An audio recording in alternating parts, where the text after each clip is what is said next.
looking a consensus top 10 pick in this upcoming MLB draft as you look at the numbers. In earlier midweek games this year, there was lots to be desired on offense, but not too much you can ask for possible coming back from for game 2. Yeah, it was a very strong start offensively, but what's held the anchor for Alabama has been starting pitchers in the bullpen. Last year, Zane Adams was a Friday night guy for the Crimson Tide. He gets the start in game 2 of this weekend series. How does he answer that resounding first start of his year last week? It was a very strong start, striking out 9, not allowing a run over 5 innings of work. He's been the 3-year starter since he's arrived on campus, making his 29th start. And the recipe for success for Zane Adams is controlling that fastball down in the zone. It's going to be 93, 94. And then with that command change up in the slider, getting through that first inning, which he did very well against Washington State. One of the top prospects out of Texas in his class as we look at the Rhode Island batting order written out by Rafael Serrato in his 12th year with URI. Reese Maroney was a strong spot for the Rams, had a home run, 3 runs driven in. 3 different changes to the Rhode Island lineup for game 2 of the series as we officially get underway on this Saturday in Tuscaloosa. First pitch at 2:02 Central Time. Deceptively warmer than one may think for late February. Will Hindle shoots it on the infield. Adams backtracks. First offensive chance of the day for LeBron, the All-American at short. And a good start for Zane Adams. Been very economical with his pitches. Did not get in too many high leverage situations last week against Washington State. Be interesting to see. Fastball command, let the defense work. You can go deeper into this game. Bases clean for Scott Penny, a Rhode Island kid who grew up about an hour away from the URI campus. Pushes it to first. Adams covering. Penny legs it out down the line for an infield single. We talked about Alabama's offense sputtering, and when Rhode Island did not have the offensive performance they wanted last night, that's how you get it started in a well-placed bunt by Penny. I had a chance to talk with Coach Serrato earlier in the week. He had said this year's team isn't going to replicate the home run numbers that he saw last year in the A-10 winning season. A lot of gritty, hard-nosed baseball that epitomizes grittiness, especially the start of the game against a Power 5, Power 4 school. Set a lot of program records with home runs. They had 4 guys last year, Hopko being the only one with multi-home run stats. Not the same type of dynamic, but you're exactly right, Case. It's going to be a lot of manufacturing and relying on bullpen and your starting pitching. Count to Reese Maroney evens up at a ball on the strike.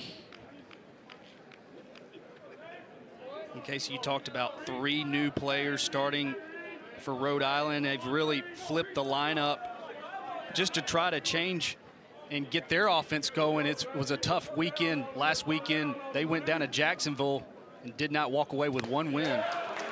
There's that slider from Adams, which became a weapon last year, especially in SEC play.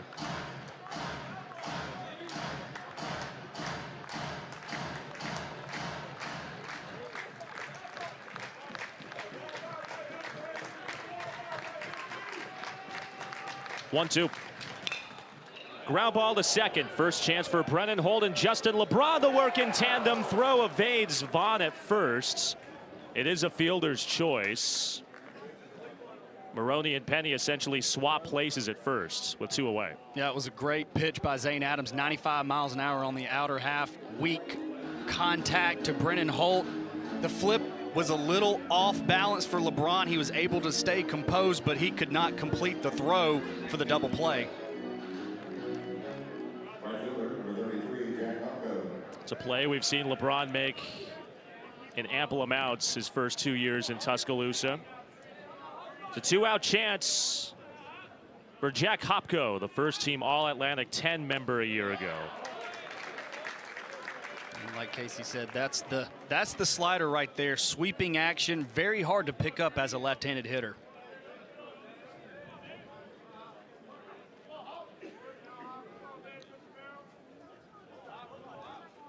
Is that the hardest left-on-left pitch to identify, that slider sweeping away from the box? It is. As a former left-handed hitter, you never want to face a guy like Zane Adams. It's kind of more of a three-quarters action, not over the top. It looks like that slider's coming out. It looks like it's coming at your ear hole and then goes across the strike zone. So, yes, a little bit scary, and you have to stay in the box. Unfortunately, Zane Adams can pump a 95-mile-an-hour fastball on the inner half, too. 1 for 3 game for Hopko yesterday. Also drew a walk. Down with 2 strikes on him. It's been a steady dose of sliders. Hopko, 15-plus home runs last year. The biggest offensive threat returning for Rhode Island.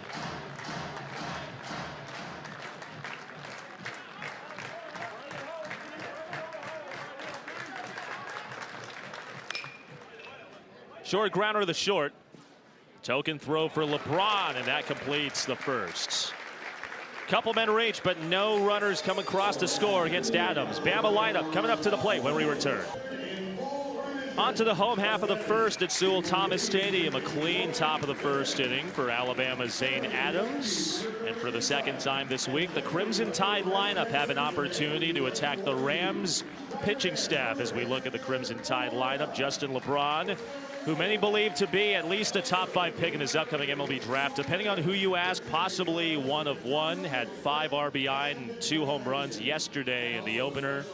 Not too much changeover for Rob Vaughn's Crimson Tide. Only a couple different changes with catching and the DH spot today. But besides that, not much to change. Yeah, but back to Justin LeBron, like you were saying, 5-tool player. I think it's some of the intangibles now. I mean, I think you could drop out of the sky and be a scout and say this guy's got the tools, but it's the intangibles that he brings as a leader of this program. We talked about it Friday night. Basically, was rallying the troops, saying this isn't the brand, this isn't the standard, and getting the first big hit last night to everybody falling in line. Joe Sabbath was rocked around, yesterday's starter. 9 runs in an inning and a third. How does Connors Johnston avoid that same fate today? Well, you really believe that this is the guy that needs to come back out to kind of calm the storm. This is a guy that's been at Rhode Island since his freshman year. He's got a ton of experience, pitched in 17 games last year. Fastball is going to be 91, 92, changeup, curveball, but I think you really got to squash the first inning to make your team believe that we deserve to be here. But a guy that Coach Serrato feels very confident with in his experience, 3 years, and now going into his 4th.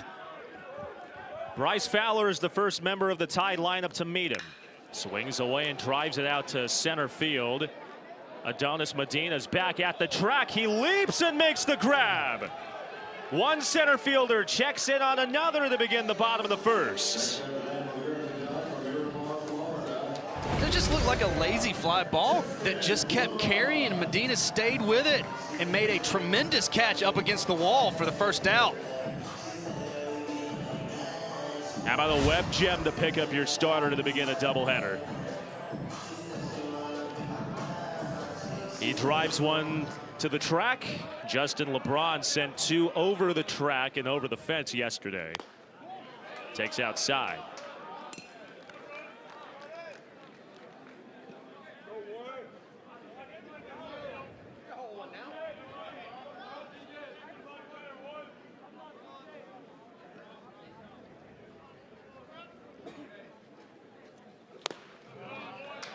Two 2-0. It's Justin LeBron, the bookend parts. Bryce Fowler leading off in front of him. Brady Neal behind him. You got to believe that makes both of them so much better because you give so much attention to Justin LeBron. And we haven't even got to talk about him being on base and his ability to steal bags, but that should hopefully make everybody around him better too. He's in the driver's seat. 3 balls and no strikes. I gather at any point that Justin LeBron probably has the green light, but I promise you it's got to be right down the heart of the plate with a fastball. There's the heater. 86 in there for a strike. This has been a big part of Rhode Island's problems this year. Not only yesterday, but this season. Starting pitchers giving them length. LeBron shoots it on the ground to third. Excellent play for Brian Connolly in his first chance there this weekend. 2 down in the first. That's how you start the recipe for success, and you're exactly right, Casey. The recipe for disaster for when Rhode Island was on the road against Jacksonville. In 3 of 4 of those games, they had given up a run in the first inning. So this is a big deal for Rhode Island to get out of the first inning, and it's been a lot of good pitching with a fastball for Johnston and a lot of web gems early. Early chance for Brady Neal to continue to add on to his stellar start of his senior year. Could not be held off the bases yesterday. 3 for 3 with a home run and a pair of runs driven in. Leading the Crimson Tide at on-base percentage, OPS, and average.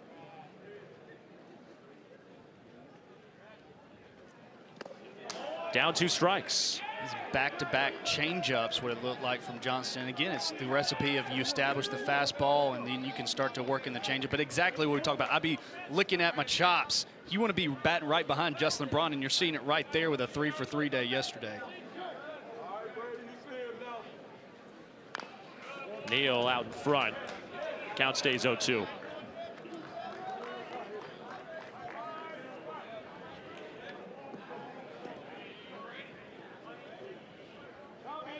Second time Rhode Island has deployed that overshift on the right side in this first inning.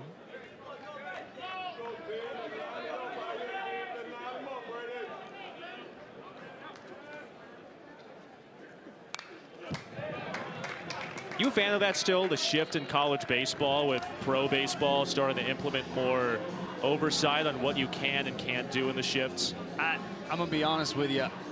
I understand at the end of the day, it's numbers driven, right? I mean, they got these spray charts for every single guy, left-handed pitcher, right-handed pitcher. I get that. I kind of like it to where they have 2 guys on each side of second base, but you can do anything after that. Neal pounds it into the shift. Scott Penny regathers, and a clean 3 up, 3 down inning for Connor Johnston ends the first. He had some help in the field with Adonis Medina. Medina making a wonderful play in center field to keep the game where it is. We're scoreless through 1. The road through the Atlantic 10 this year will run through Bill Beck Field, but the first formidable opponent the Rams will face isn't another team in the conference. It's the weather. Getting a chance to talk with 12th-year head coach Rafael Serrato about the challenges of playing early season non-con baseball, especially as an East Coast team. You have something called snow, which can also hinder the opportunities to practice on your facilities. Lots of snow in the East Coast. Big reason why today is a doubleheader instead of Game 3 tomorrow is because of the inclement weather expected out east. So what was going to be the second game of a 3-game series turned into 2 today.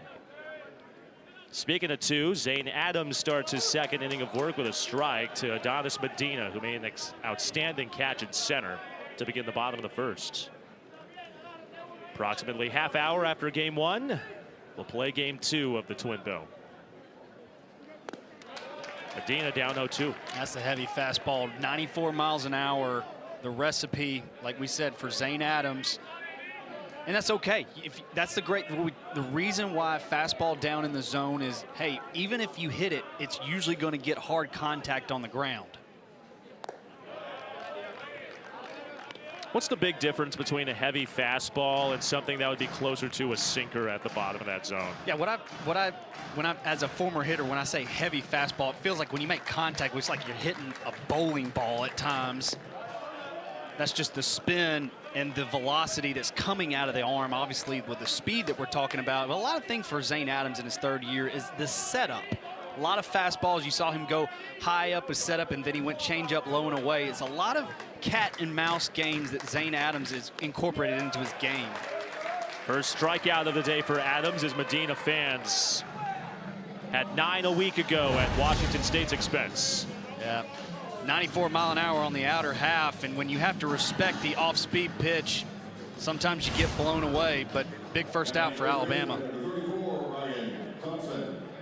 We alluded to Rhode Island starting pitching having its own share of woes. Could not have a more juxtaposed complexion for the Crimson Tide. They have been stellar with their starting staff.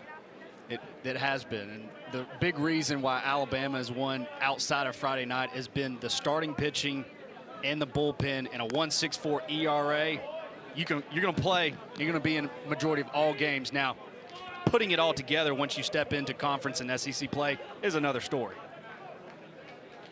2-ball, no strike count to Ryan Thompson. Takes 92 for a strike. Starting first baseman today for the Rams.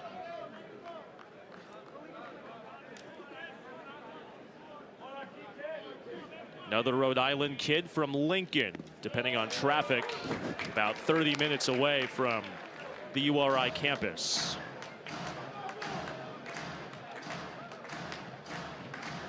You know, we talked about the weather out in the East Coast. I have been fortunate enough to make my way out there for regional hockey broadcasts on Nesson. I've been through Providence a couple times. I can proudly say it has never taken me more than an hour to get through the whole state of Rhode Island. I'm a big fan of that. Big fan of the convenience with travels on the interstates up there. Payoff pitch. Soft grounder the second. Brennan Holt, plenty of time. 2 away. Yeah, you saw that picture at the top of the hour that Casey discussed on their field. It's a picturesque view, but I don't know if I want to play baseball on it. But Coach Serrato, I can tell you, his entire club is pleased to be down here today in a, depending on your latitude, a hot 70 degrees.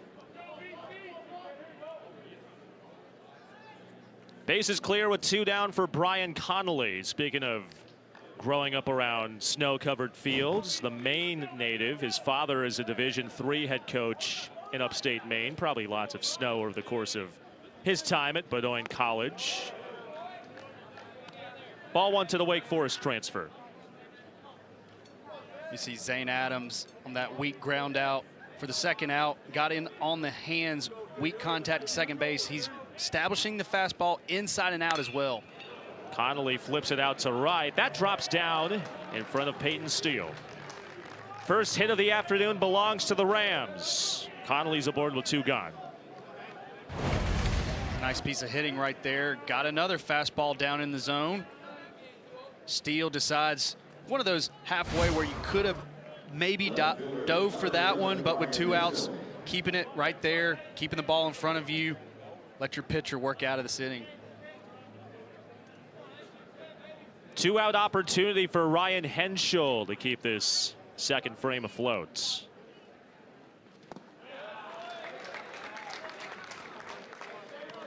Typically, a lot of times when mid-majors and non-power conference teams, David, come and visit P4 schools, usually, depending on which coach you ask, it's always going to be the velocity that's pretty tough to catch up to, but kind of swept under the rug, the advanced spin rates that some of these guys can throw. They do, and I think a team like Rhode Island last year, 38 wins, Baton Rouge regional, battle tested. They've seen a lot of it, but I think the thing that's different is each and every arm that you get throughout a deeper depth of bullpen is tough. Back-to-back off-speed pitches in there for strikes. By far and away the most successful season in Rhode Island baseball history. 38 wins, a school record. 3rd NCAA tournament appearance. That's outside.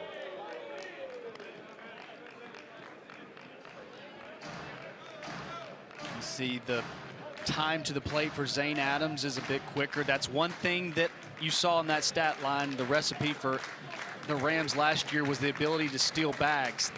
They still have that, and they're going to see that today. The runner goes, sprayed foul to third.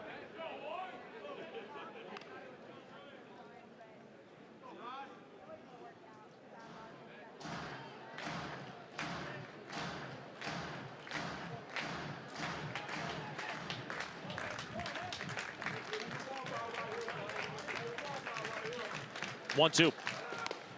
Delayed steal. Throw back. Looked like Connolly was snaking off the bag, but a little hesitation. Didn't actually intend on taking second. That's another way you put pressure on the defense. We saw that with Penny with the bunt And also, you're going to see opportunities for Rhode Island. If they're going to take a bag, you might see them do that with a high leg kick of Zane Adams.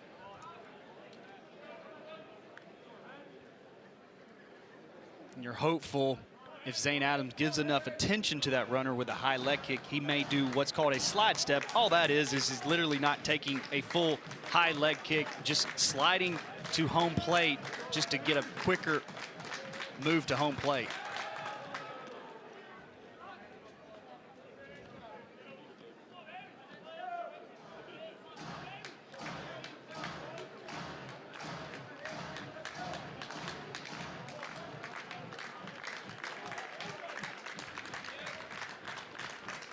Two. Got him swinging. Second punch out of the afternoon. Caps off Zane Adams' second inning of the night. Strong fastball up inside the zone. Leaves a runner stranded, bringing the Tide offense to the plate. Latter half of the second at Sewell Thomas Stadium. Alabama has made itself at home these last 2 years when it comes to scoring in the second frames. Typically, you hear second time around the order is when teams start getting success against starters. For Alabama, it's the second inning at the plate. Not only last year, but this season they've had some magic. Yesterday exploded for an 8-run second frame. Jason Torres looks to repeat history in game 2 of this weekend. Yeah. 8 runs in the second inning, and you saw that stat line with the home run production and multiple hits. Justin Osterhaus, Torres with a 3 RBI double. That's the recipe for Alabama.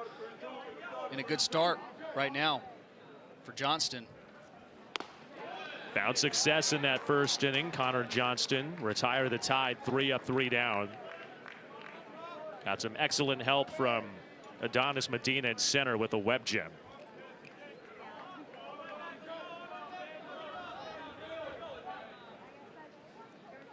Torres rockets it to third. Excellent snag by Connolly across the diamond. One third baseman robs another to begin the second. Connolly, nice drop step right there. You can see great camera work. You see him drop step to take a longer hop. Makes a strong throw to first base for the first out. Was a highly touted shortstop coming out of high school. Made the transition to the hot corner on the left side. Showcasing those reflexes at third. He's putting it on display. Made a nice play in the second and also in the first. Base is clear for John Lem. The Australian-born backstop takes a strike. The game in Australia has really taken off. I mean, the Australian Baseball League, the ABL, playing in the winter months during the continental United States. Skied out of play the other way.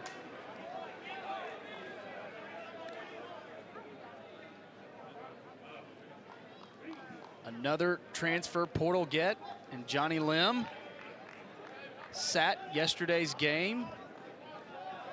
We talked about probably going to see maybe 14 or 15 different offensive pieces. They want Johnny Lim getting going in the middle of this order.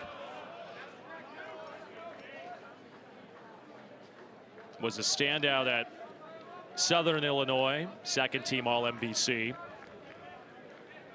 Australia has represented itself nicely in the college baseball ranks recently. Travis Bazzano was the #1 overall pick 2 years ago out of Oregon State.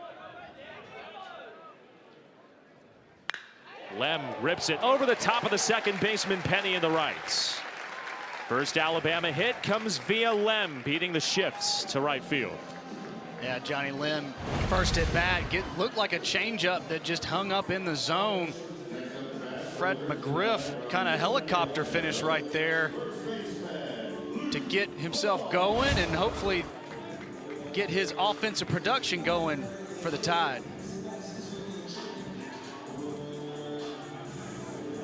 Runner on with one gone for Luke Vaughn.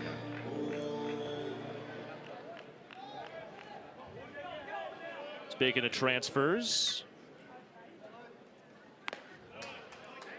that's outside. How many people in this facility today, how many people in the stands do you think would understand the Fred McGriff reference? There are a lot of youngsters that I could see in the stands. I figured I'm guessing, Casey, you understand the Fred McGriff reference, but I'm going to venture to say that maybe at best 50-50. Vaughn rockets it down the line into the corner.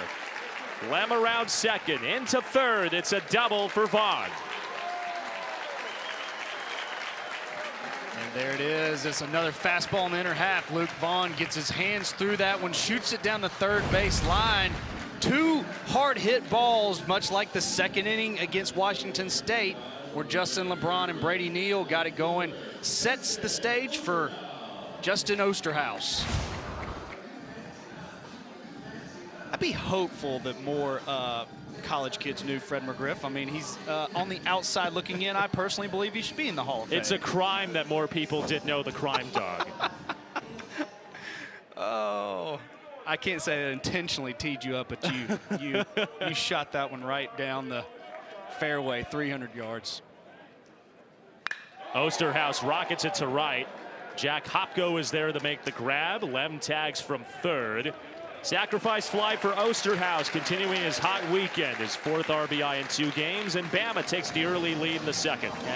That's how you cash in situational hitting, 1-for-1. Justin Osterhaus gets a fastball up in the zone. You're seeing that, the difference for Johnston.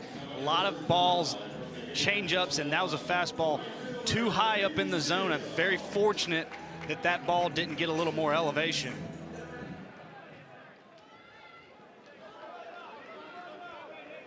RBI chance with 2 outs for Peyton Steele.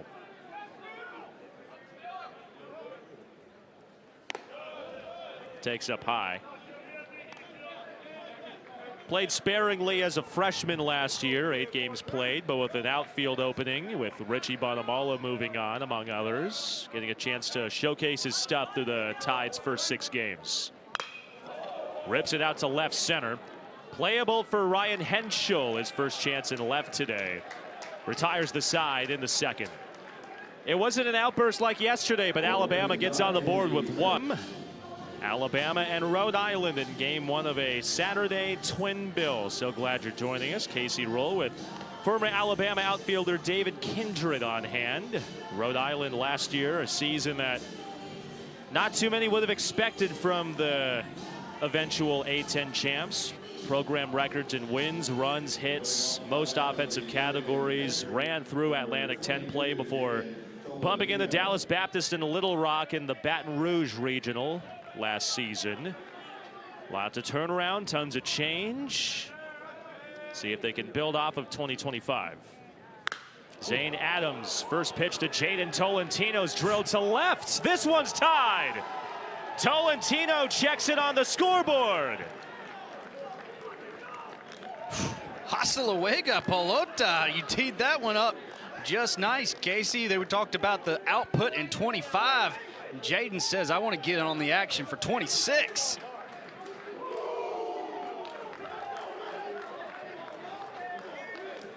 The kid from Cranston just up the road. Yeah, that was just a fastball.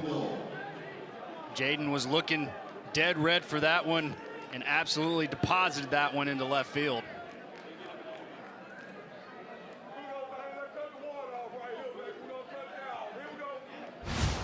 Lineup turns over as Will Hindle takes down.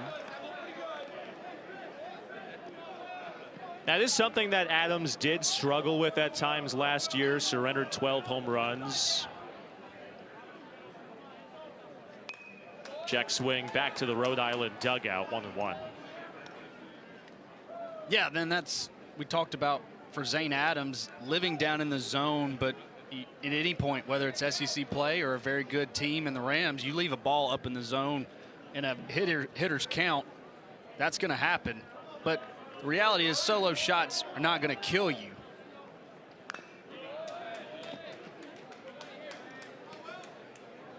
Solo shots are not going to kill you, and for Zane Adams, again, a 3-year starter, limiting the walks. So again, I love the fastball, as we talked about, has been in and around the zone. Unfortunately, when you're in and around the zone, the hitters know that too. Sometimes effectively wild can be beneficial. Got him looking. Turned him into a statue for his 3rd strikeout of the day. Just looked like another Steady dose of fastballs. That one could have gone 50-50 and looked like the hitter got crossed up. Sitting something off speed pitch, didn't like that, but it's strike 3.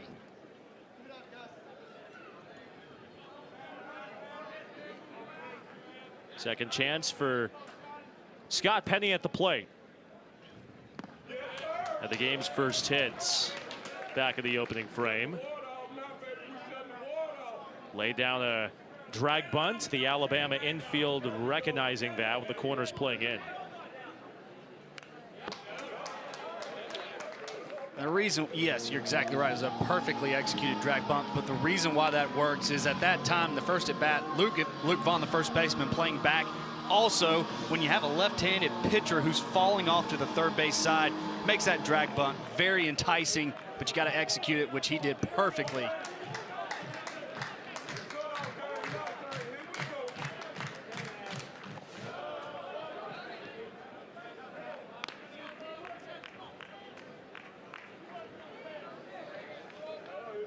With 2 strikes, most likely not going to see a bunt attempt, knowing a fouled bunt results in a strikeout.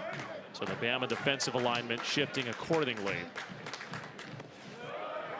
2-2. A lot of attention given to Penny. He's probably been the most consistent hitter for this 26 Rams offense thus far.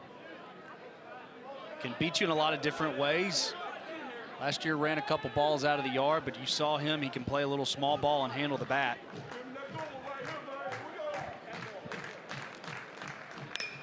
Shoots it the other way against the shift and into left. In case you want to go back and ask me all about that shift, what I think about it. Have your opinions changed on the shift? Well, I'm just going to say it was a good piece of hitting by Penny, but I mean, you expose the entire left side of the field, and Zane Adams made a great pitch. I mean, that was weak contact, but we know in baseball, sometimes you got to hit it where they ain't. You talked about Fred McGriff being a reference most people may not know. How about Wee Willie Keeler? I guarantee you not too many would know that. I'm about to strike out on that one. You might have to school me on that one, Casey. Well, I mean, if you're not very knowledgeable in 19th century baseball, then yeah, probably. Reese Maroney's down 0-1.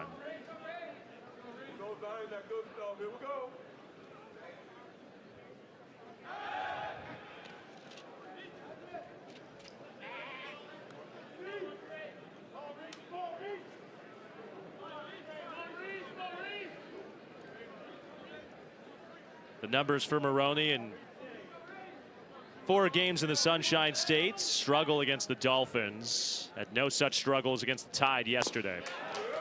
Down 0-2. Yeah, the lone offensive production for the Rams. And Penny at first base. Last year, 9 for 13 in the stolen base category.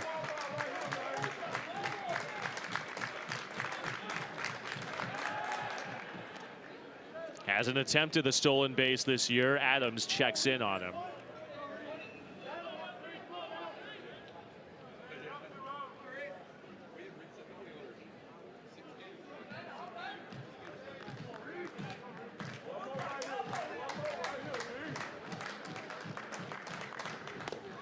In tight. 1-2 to Maroney.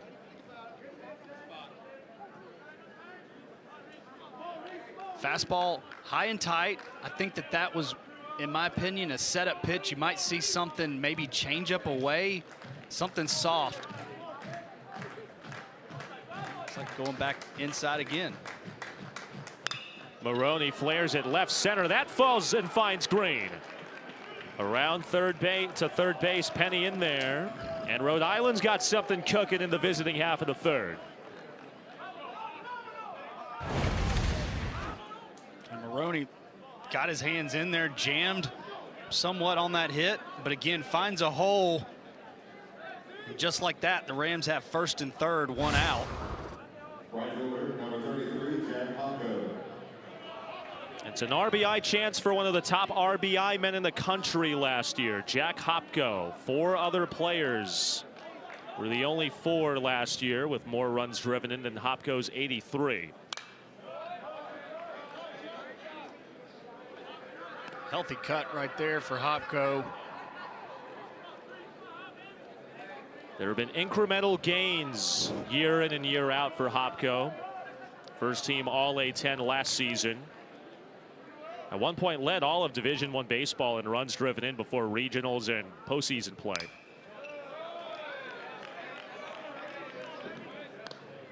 It's exponential, Casey. 100 points higher each and every year. The RBI category jumping off the page. That's all 2025. I know Coach Serrato would love to see that RBI category get going right here.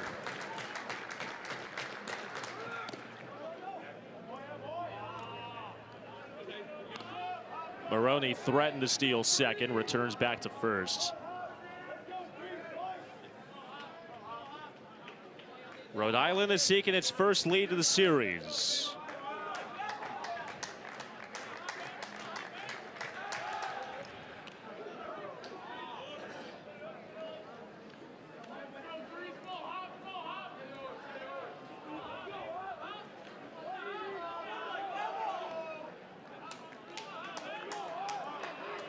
Prime opportunity for Maroney to steal a bag.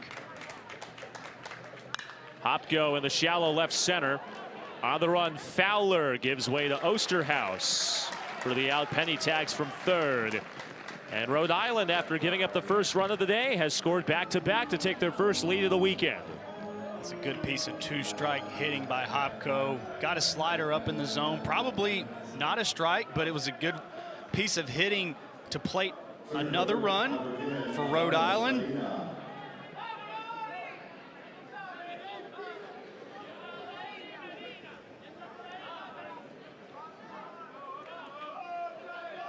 Innings extended for Adonis Medina.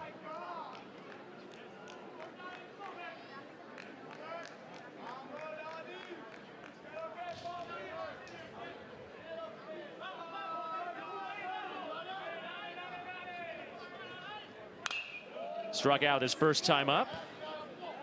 Down to strike.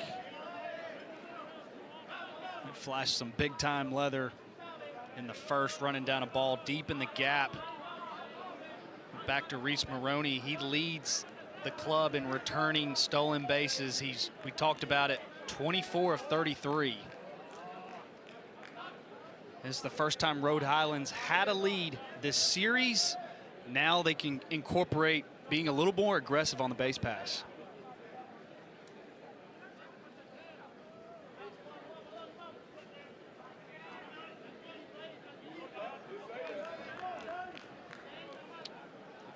Looks like home plate umpire Augustus Griffin wants to get a couple things cleared up.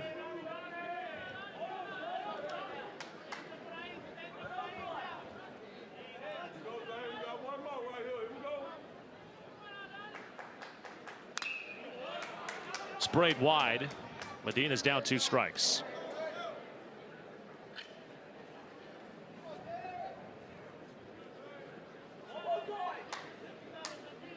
Through 45 pitches, 49 pitches. Fastball still sitting pretty good at 93, 94 miles an hour. But Rhode Island's pressing that pitch count for Zane Adams here in the third. Inside corner, got him looking, strike 3. Fourth strikeout of Adams' day wraps up his third frame in the books. But it was capped off by Jaden Tolentino's solo shot to put the Rhode Island Rams up 2-1.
Join us for today's SEC Network quadruple header highlighter featuring LeBaron Philon and 25th ranked Alabama battling Max McKinnon and Louisiana State at 6 Eastern, 5 Central on the ESPN app. Coleman Coliseum, the backdrop of Sewell Thomas Stadium today, the home of the Crimson Tide, winners of 5 straight entering play this weekend. Nate Oates has his team right on the cusp of another high seed for the upcoming March Madness tournament. Brennan Holt digs in to lead off the last of the third for the Tide against Connor Johnston. He's really impressed through 2 innings against the Power 4 lineup. He has. He's commanded the game, stayed for the most part down in the zone. Last inning got up a little bit, but worked out, only allowing 1. Big wave and a miss. Count evens. There's that slider, just handcuffs Brennan Holt. Been the everyday starter for Alabama since arriving in 26. Speaking of that basketball promo just a moment ago, it's definitely a rivalry. Alabama and LSU with football, with hoops. Brennan Holt's had a chance to experience both sides of that rivalry. 2022 with the Tigers, this year with the Tide.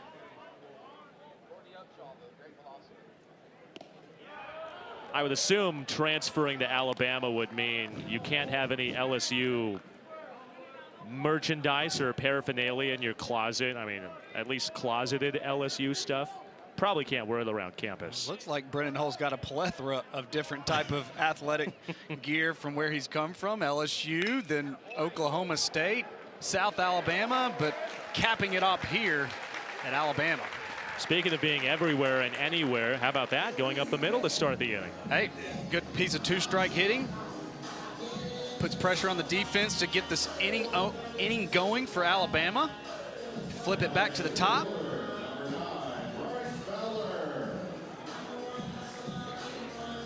Lineup turns back over to Bryce Fowler. First time today that the Tide have put the leadoff man on base.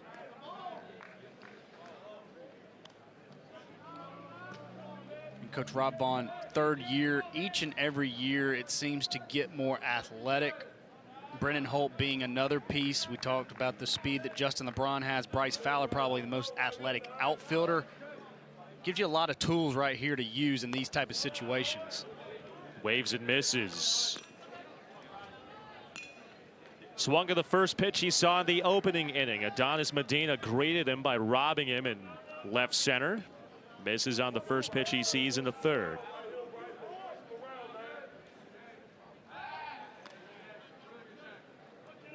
And you're hopeful if you're Alabama. Johnston's really started to get in a groove with the off-speed pitch and command that.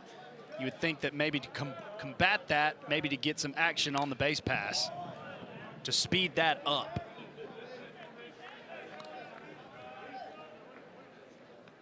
Does getting more active on the base paths speed up the mechanics, the movement, or does it speed up the mind game more when you think about it from the pitcher's side? That's a good question. I think it depends on an older guy like Cooper Johnson. You think that he might have the experience that in his body's not going to speed up, but you're absolutely thinking about it. Whether or not you run or not is another thing. But Brennan Holt's going to be a guy that's expected to steal some bags. Bryce Fowler is athletic enough to keep the ball on the ground, but also fast enough to leg out some infield hits too. We talk about Bryce Fowler, the Rhode Island Rams go into the pull shift. 6 holes open. Hold back in there.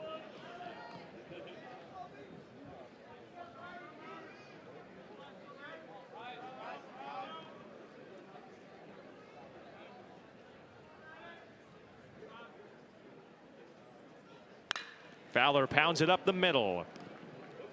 Maroney, the tag attempt, throw the first. They get the out there. Looks like Holt evaded the tag in between first and second. No one's covering 3rd. Excellent heads-up base running for Holt.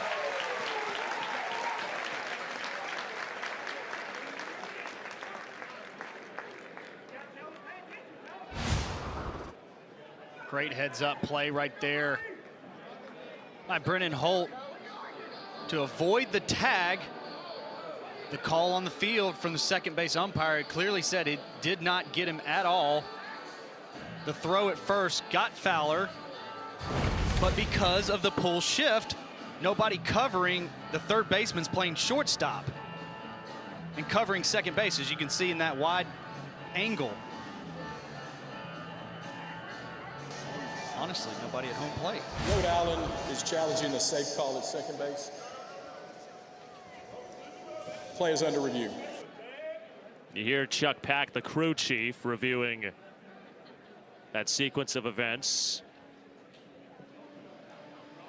When you hear the term PFPs, pitchers fielding practice, sometimes referred to as preferred fielding practice. In this era of baseball, too, with college baseball specifically going through that in fall ball and early workouts as to who covers what bags in the shifts. And you saw the catcher Tolentino backing up first base, which is what you should do on an errant throw. But in that situation, David, when you analyze that, who do you think should have covered third over there? Is that on Johnston, or who do you think should have been covering third? So we need to back up, and you're absolutely right, Casey, because we said it. They were playing the pull shift. The third baseman was set up at the shortstop position, and you saw him. He was covering the bag at second base, which he was supposed to do. You talk about PFPs. You can practice all the what you in your traditional mind think what you should do, but you also have to be very mindful that, hey, you completely exposed the other side of the field. I know in the outfield, when their ball is into the gap, usually the corner outfielders converge to the gap to back up the center fielder. In that case, is that Ryan Henschel's responsibility to wheel it around the third? You know, you would think that he's probably going to be assuming that he's going to have to back up an errant throw if the second baseman were to throw it to shortstop. But to your point, Casey, I think that all this practice that you do with PFP, you have to, it's another element of, hey, what's PFP if we're playing the pull shift? So. No question the out at first was in plenty of time. It is this right here. If Holt got around the tag from Maroney. Great camera shot by our crew right there. I'm not seeing any contact there. You hear the term all the time in college football, NFL. There has to be irrefutable evidence, conclusive evidence to overturn a call on the field. Looks like Chuck Pack, the crew chief, has the call. After review, the runner is safe. He remains at third base.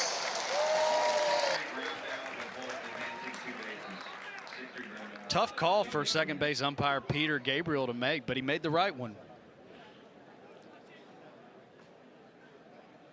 Challenge does not go Rhode Island's way. Alabama benefits from the unsuccessful challenge. I think it was worthy of challenging at that point. You never know. You can't take those challenges with you, but right call was made, and unorthodox find a way to get to a guy at third base with less than 2 outs, and guess who's coming to the plate? And Justin LeBron. Two-time All-American, consensus top 10 pick in the country for this upcoming MLB draft, has a chance to possibly tie the game with a hit.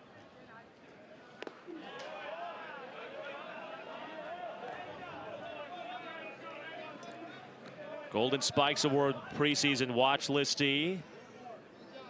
Before the start of his junior year, preseason All-SEC first-teamer in a very deep conference, especially at shortstop. Down 2 strikes. Oof.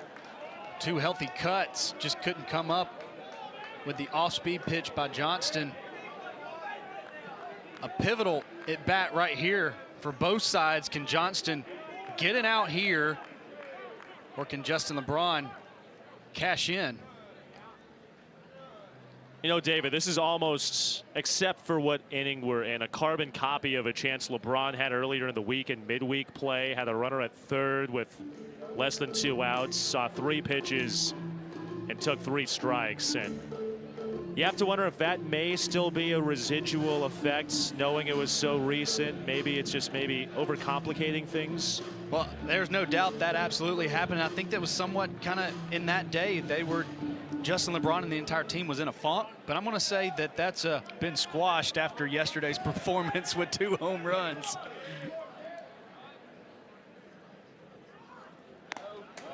One and two. We mentioned all the preseason accolades for Justin LeBron. I think it's the consistency. Last year, he was on the 25 Golden Spikes watch list.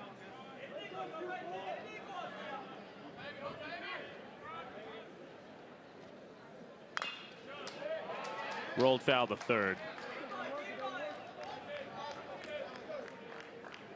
Look at his numbers last year in the SEC. Very worthy of possibly being considered for the Golden Spikes Award. Wahiwa Aloy at Arkansas was just phenomenal last year. Put up career numbers in Fayetteville. 2 and 2. This is a great battle of brewing right here by Johnson and Justin LeBron. Johnson's placed some perfect off-speed pitch that Justin LeBron couldn't come up with. Justin LeBron spoiled some off-speed pitches. Johnson just last pitch, fastball up in the zone. Was that to set up an off-speed pitch? He does. Back to a slider. Probably a little bit more of the plate than he wanted, but Justin LeBron able to spoil it again to leave the count 2-2.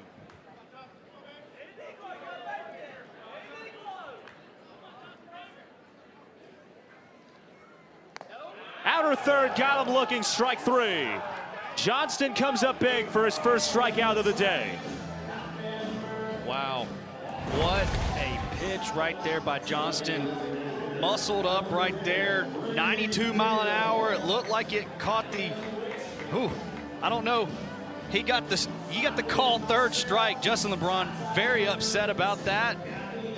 But I promise you, Rhode Island Rams will take that. Had some words for Augustus Griffin behind the plate. And it's up to Brady Neal.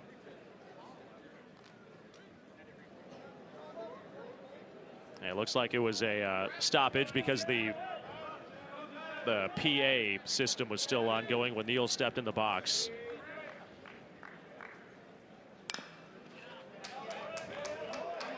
Let's see if Brady Neal can pick up the pieces. Alabama set the table. The guy at third with less than 2. Unfortunately, Justin LeBron couldn't come up for the club.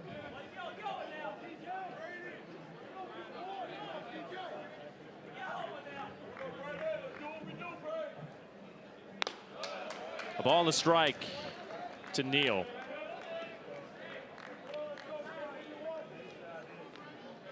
Was held off the bases for the first time this series when he grounded out in the first.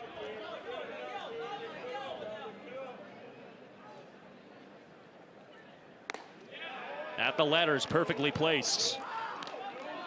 It's been the off-speed pitch for Johnson that he's been able to command. And just determination and fight. Came right at Justin LeBron. Can he cap it off for the Rams here? 1-2.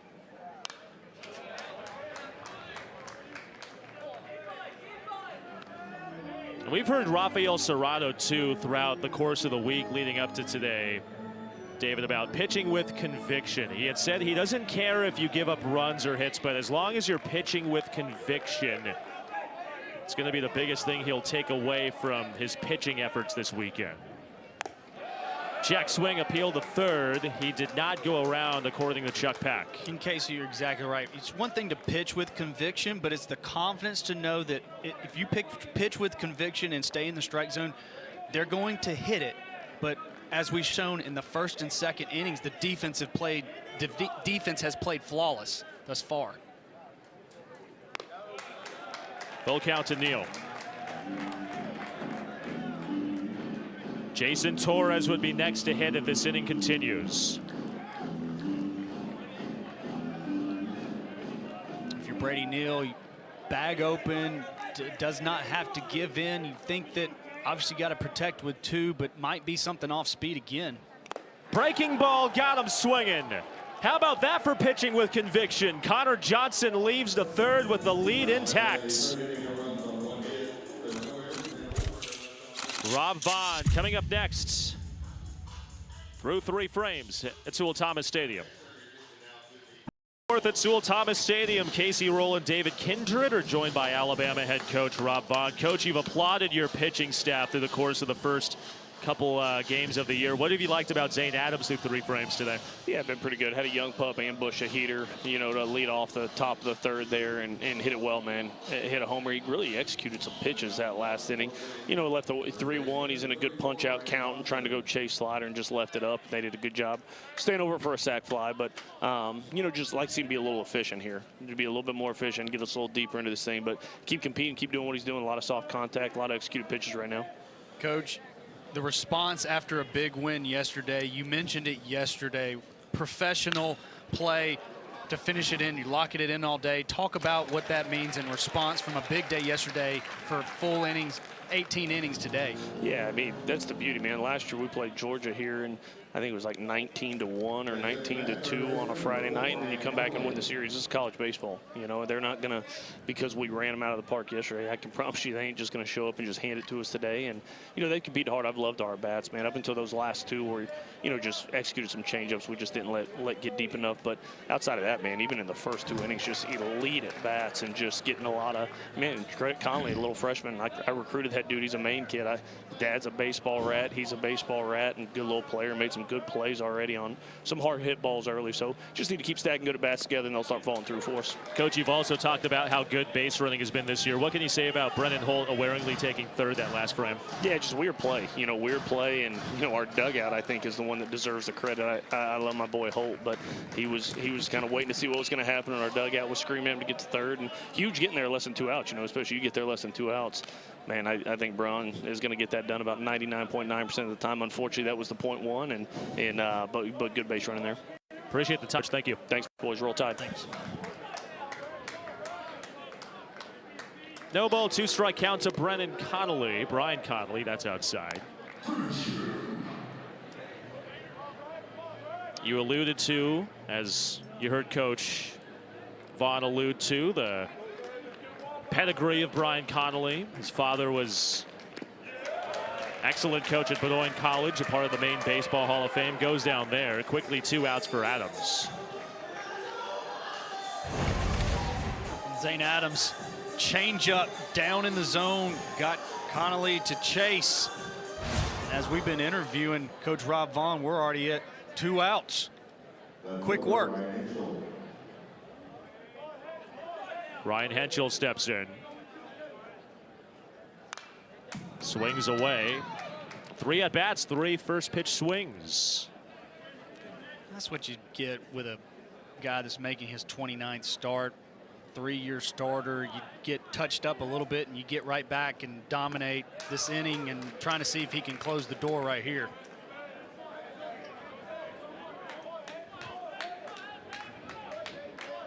He has not been able to retire the Rams 3 up, 3 down today. He's a strike away from doing so.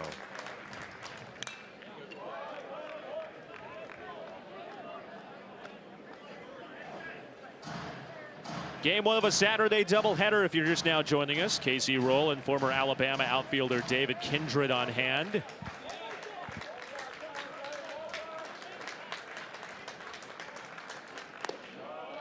Game 1 of this series yesterday was all Bama. The Tide rolled to a 19-4 win.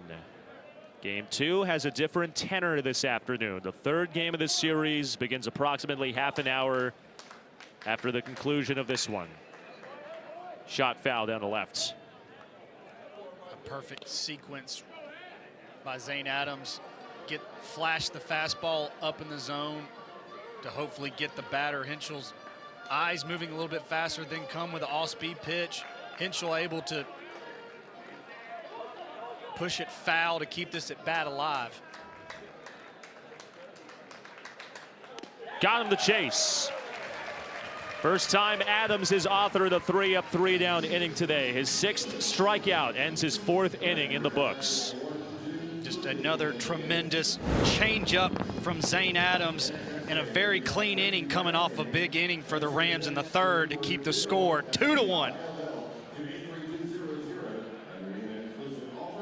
Inning in game one of a Saturday doubleheader. The Dogs are out here at Sewell Thomas Stadium. Connor Johnson has been a dog against these Power 4 Alabama Crimson Tide through frames. It really has. It's been a commanding fastball, and then this last inning he really relied on the changeup and struck out Justin LeBron and Brady Neal to close out the inning. Coach Serrato has challenged his pitchers to pitch with conviction. Connor Johnson has looked like he has epitomized pitching with conviction.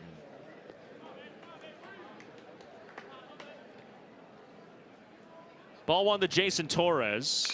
The Miami transfer flashes it foul. Out of play the first. And Casey, don't you think that after yesterday's performance, nothing really went right for the Rams, and you're 0-5 at this point as a club, and you get a gutsy performance for Johnson right there. A lot of excitement walking off of that mound after striking out 2 and 3. That's just kind of the shot in the arm this club needs.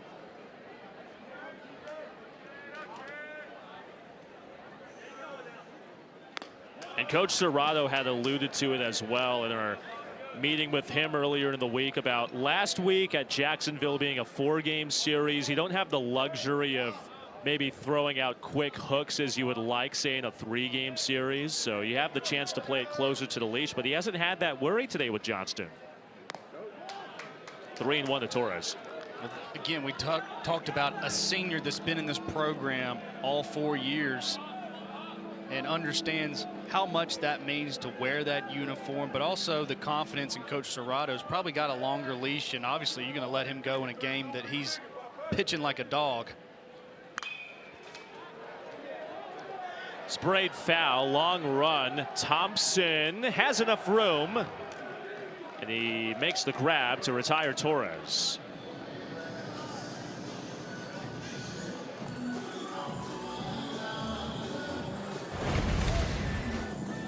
Very tough play to make as a first baseman on a foul ball off the right-hander, because it looks like it was in the first or second row, and as that ball falls back into play, comes back in. So nice play by Thompson to stick with it for the first out.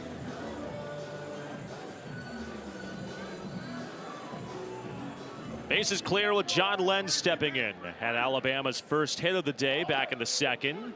Squares bunt, takes a strike. That shift is on. Can't blame him with a lot of space on the left side. So, Casey, I got to ask you your personal opinion on the shift. You've asked for mine, and you've tried to tee me up for more shift questions. I want your personal opinion on it. Lem hit by a pitch. Well, the shift can't guard against that. You can't. That's a true statement. You can put on as many people you want on the infield, on the right or left side. It doesn't matter if you're hit by a pitch. The way I see it, David, and I don't want to sound really old, even though I'm not. Ted Williams hit 400 beating the shift in the 40s. Make him hit the ball the other way. David Ortiz is a Hall of Famer. I'm just going to say that too. He is. The overshifts. I respect that. Beating the overshifts. Okay. Here's Luke Vaughn. Vaughn drills it left field, tailing down the line. Henschel gives it a look, and it's over the top of the wall. Vaughn defies gravity to give the Tide the lead. A line drive laser down the left field line for Luke Vaughn to give the Tide the lead, 3-2.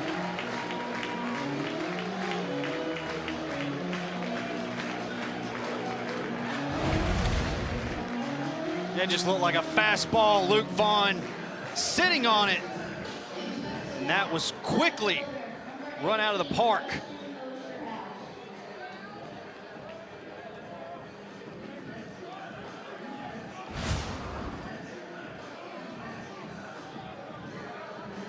It has been a problem for Rhode Island this year, David. Not just yesterday with Bama hitting 4 home runs, is Osterhaus rockets a single up the middle. Speaking of home runs, had some of those yesterday. That's the 9th home run that Rhode Island has allowed, most of any A-10 school at the early stage of the season.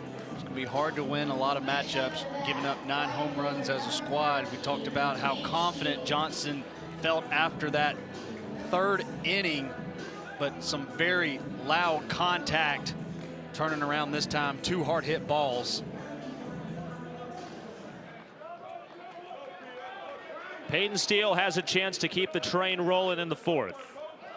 Runner goes inside, throw to second, nearly eludes Maroney. It's a stolen base for Osterhaus. It's another piece of Osterhaus's skill set that he hasn't been able to put on display now that he's starting to get some hits and back in the action. He's another guy to give some threat on the base pass for Alabama.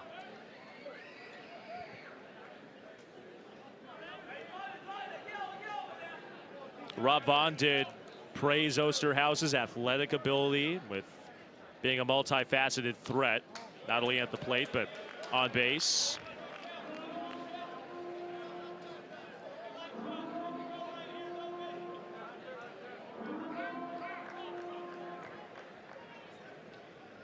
Time's called. First chance we get to see David Fisher walk out to the mound. It looks like Rhode Island's got some action in its bullpen in right center. Parker Akins has begun to get loose. Yeah, and you talked about it, Casey. Played 4 games over last weekend. Rhode Island did against Jacksonville. No midweek games in their lead up to coming to the capstone. So should have a lot of fresh arms, although they did use a good many yesterday. But you got to believe that your best high leverage arm at this point in the game, you're probably getting them hot because, you know, we're at the halfway point, so to say, in this series, and still a 3-2 score. How much of that meeting right there is to maybe buy time for Akins? How much of that is just reminding him what the scouting report is? I think that's probably right on. Hey, give our bullpen guys some time to get ready. Reliance and confidence back in Johnson, saying, hey, you went through this last inning. We got confidence in you as a club. Steele shoots it past the diving Maroney into left. Alabama's starting to cook here at Sewell Thomas Stadium. Runners on the corners with 1 gone. Yeah, and that's that off speed. Looked like a changeup that really did not have any downward tilt to it. It's leaving that one up in the zone is going to get hit hard. And Peyton Steele did that to now put him at the corners with 1 out.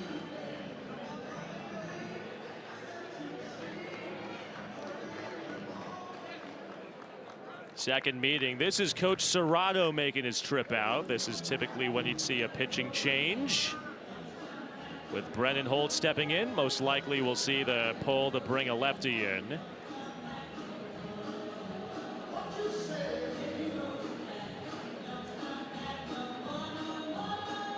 Haven't seen an official pull as of now.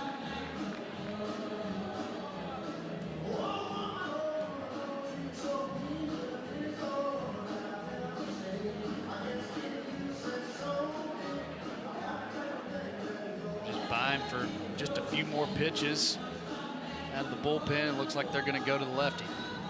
They've officially made the call to the pen.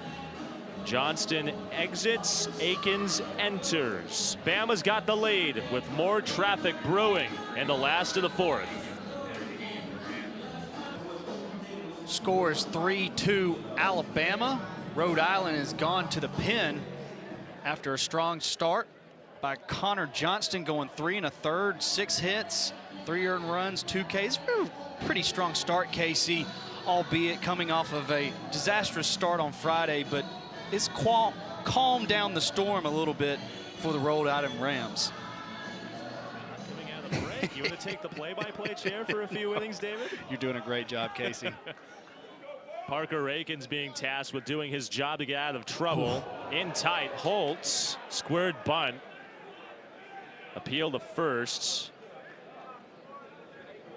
Now, if he made contact with Holt while the bat was across the zone, that will be a strike. If not, hit by pitch. Ooh. Definitely got the hand there. Vulnerable spot looked on the back part of the left wrist. It happened to Bryce Fowler yesterday on an errant pitch. Going to get the hit by pitch call there. Like Casey said, did not hit the bat. Unfortunately, hit a lot of skin. Well, speaking of Bryce Fowler, he's got a chance with the bases juiced. Well, this is the best left-handed arm. We talked to Coach Serrato, who said the best arm coming out of the pen, Parker Aikens, sophomore. Really funky delivery, not quite submarine, but it's pretty close to that. Starts him backwards with a strike. Alabama was exceptional yesterday in this spot with runners in scoring position, hitting .438. Fowler puts a charge, right center field. That finds Green. This will score Osterhaus. Around from second base. Here comes Steele. Alabama's erupted in the fourth. Really tough at bat. Bryce Fowler stays, keeps the front shoulder in. You can see on that release, you have to do a good job. Goes down and gets it. Probably not a strike. Shoots the ball into center field to plate 2 for Alabama.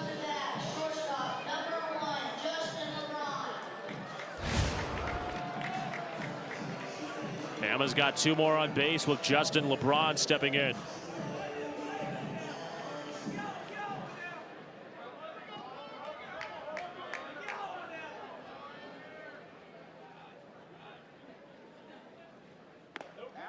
Takes outside at 84. We said a funky delivery for Aikens. It's a different arm slot, a different window to pick it up out of. A lot harder for lefties, but his slider's a plus pitch. Why is it harder to pick that up from the right-handed hitter perspective against a lefty than, say, a right-handed pitcher? So I think it's a little bit of a, hey, the last guy, Connor Johnston, probably more traditional over the top, and then you have to find a new window over here. It's obviously hard for the lefties, but 2 for righties. Aikens does a good job of keeping the ball behind the body somewhat. He doesn't expose it until very late out of that awkward window that you see right there with the release.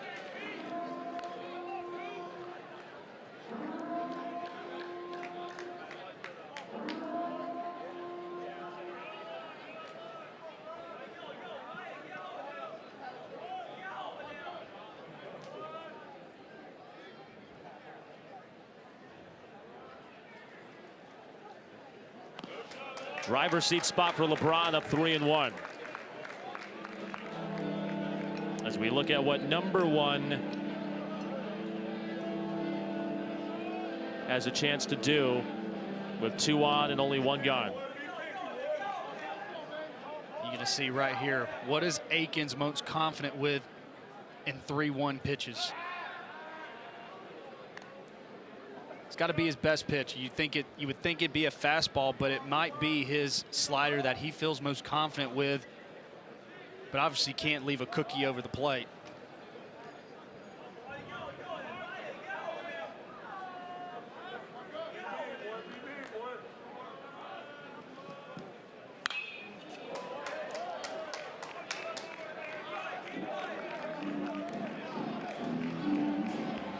LeBron's been really good over his career.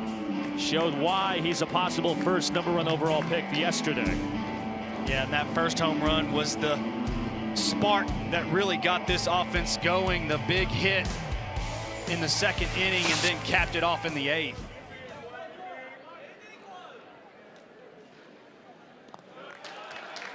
That's down. LeBron walks. Bags are reloaded.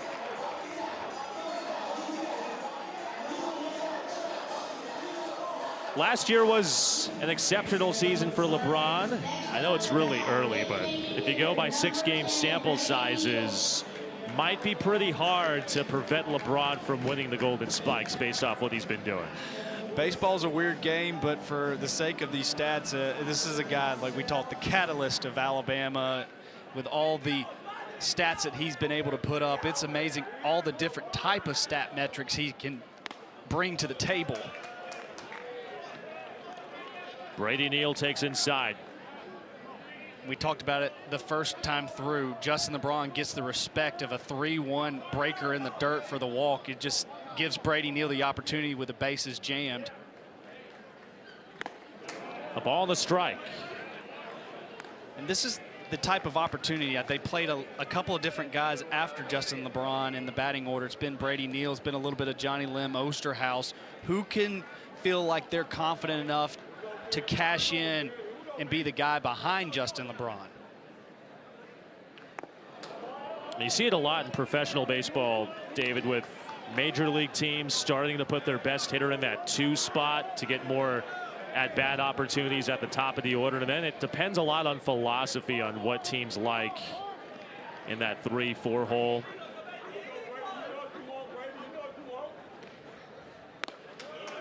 Makes it a whole lot easier when you got a guy like Justin LeBron or your main time guys. Those problems are good to have. I don't always have the best answer, but you want those problems.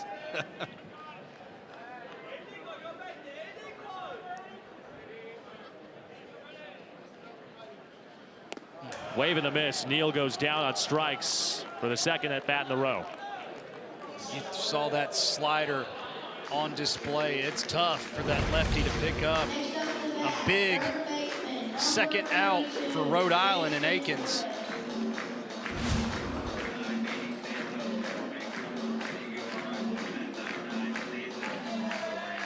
Can Jason Torres continue to put up a crooked number in this 4th frame? Had a bases clearing double yesterday. He's got the bases reloaded today.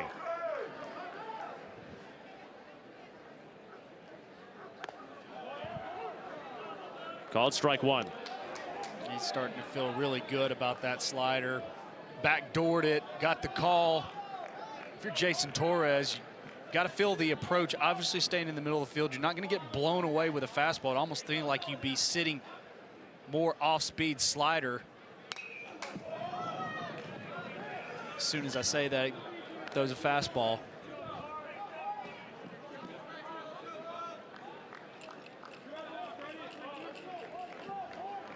Excellent speed on the bags for the Tide. Holt at third, Fowler at second, LeBron at first.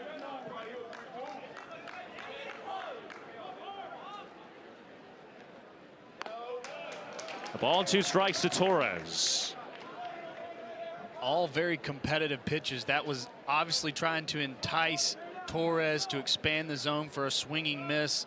Definitely did not want to get too much of the plate, but a very competitive, could have gone either way type of pitch.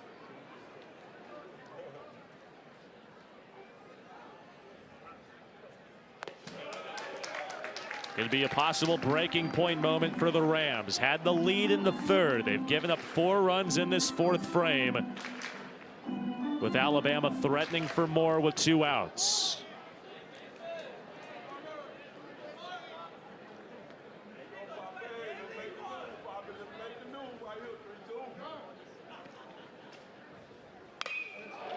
Shot it up in the air to the center. Medina makes the grab. The bags are left full, but the Tide do damage in the 4th. An absolute tank job for Luke Vaughn to give the Tide the lead in the 4th to push the score to 5-2 Alabama. This game started with a very similar complexion. Through 2 innings, Alabama had the lead. Rhode Island had other ideas with a home run to tie the game from Jaden Tolentino. They score the 2nd run in the 3rd on an RBI single from Reese Maroney to take their first lead of the weekend, but Alabama said not so fast in the 4th, put up 4. Highlighted by Luke Vaughn's 2nd home run of his season, a 2-run shot, chasing Rhode Island starter Connor Johnston. And as we play into the 5th, it's a 3-run lead for Zane Adams, the Alabama starter, who has been pinpoint through a lot of today in his 2nd start of the year. He really has. It's been another strong start, and now having the lead at his discretion, see how much longer Alabama rolls with him. It looks like there's just a little bit of getting loose in the pen, but we went through 5 innings in his first start against Washington State, now going into inning 5 himself. I'd like to see it get stretched out a little bit, but probably not going to push it from a pitch count perspective, anything over 80, 85. Speaking of Jaden Tolentino, who took Adams deep, the Rhode Island catcher takes downstairs to begin the 5th.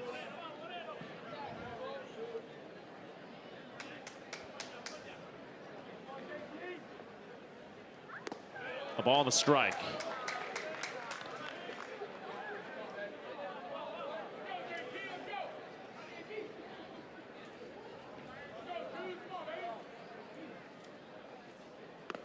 And for Adams, his time in Tuscaloosa hasn't been what you would consider linear, jumping into a weekend spot.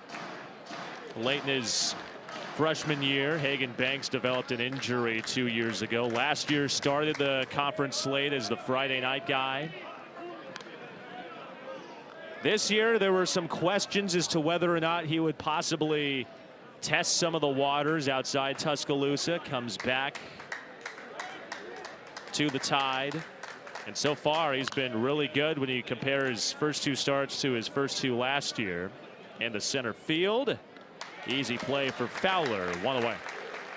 Talking with the coaching staff and his progression from 24, 25, and now 26, just feels like he belongs. He belongs being on that mound in the weekend rotation. It kind of was solidified, like you said, Casey, kind of incorporating himself into the weekend rotation. He was all SEC in 24, but Arkansas being the #1 team in 2024, shoved it for 7 innings and beat them in a 7-inning series, which kind of gave him the confidence, like, I deserve to be here, and really hasn't looked back since. And like we've talked about, he's the anchor of this starting rotation. Will Hindle takes a strike, batting at the top of the order. You allude to those moments too, those moments where Adams was toe-to-toe with top SEC teams last year to begin conference play, and Sewell Thomas Stadium outdueled Liam Doyle, who many believe to be the best pitcher in the country, if not one of the best over the last handful of years. Did not go around on the appeal to Damian Beal at first base. I'm glad you mentioned that, Casey. You were there for that weekend. You saw how electric the stadium can get, and a guy like Zane Adams is just a cool and calm type of guy that can control his pitches and knows that facing really good offenses like Tennessee and Arkansas doesn't really change my approach. Now, obviously, I got to control my pitches and control myself mentally, but this is a guy that deserves to be the weekend guy and take this Alabama team to different places. Hindle flashes it out to right, fading foul. Vaughn, the first baseman, gives way to Holt. 2 down in the 5th. He's an out away from facing the minimum to be in line for victory today. Yeah, it's just a very economical inning thus far for Zane. Competes, gets another fastball in there, enough to get weak contact again, but a very good Scott Penny coming to the plate. 2 at-bats, 2 hits. It's a great bite on that slider, still at this point in the 5th inning.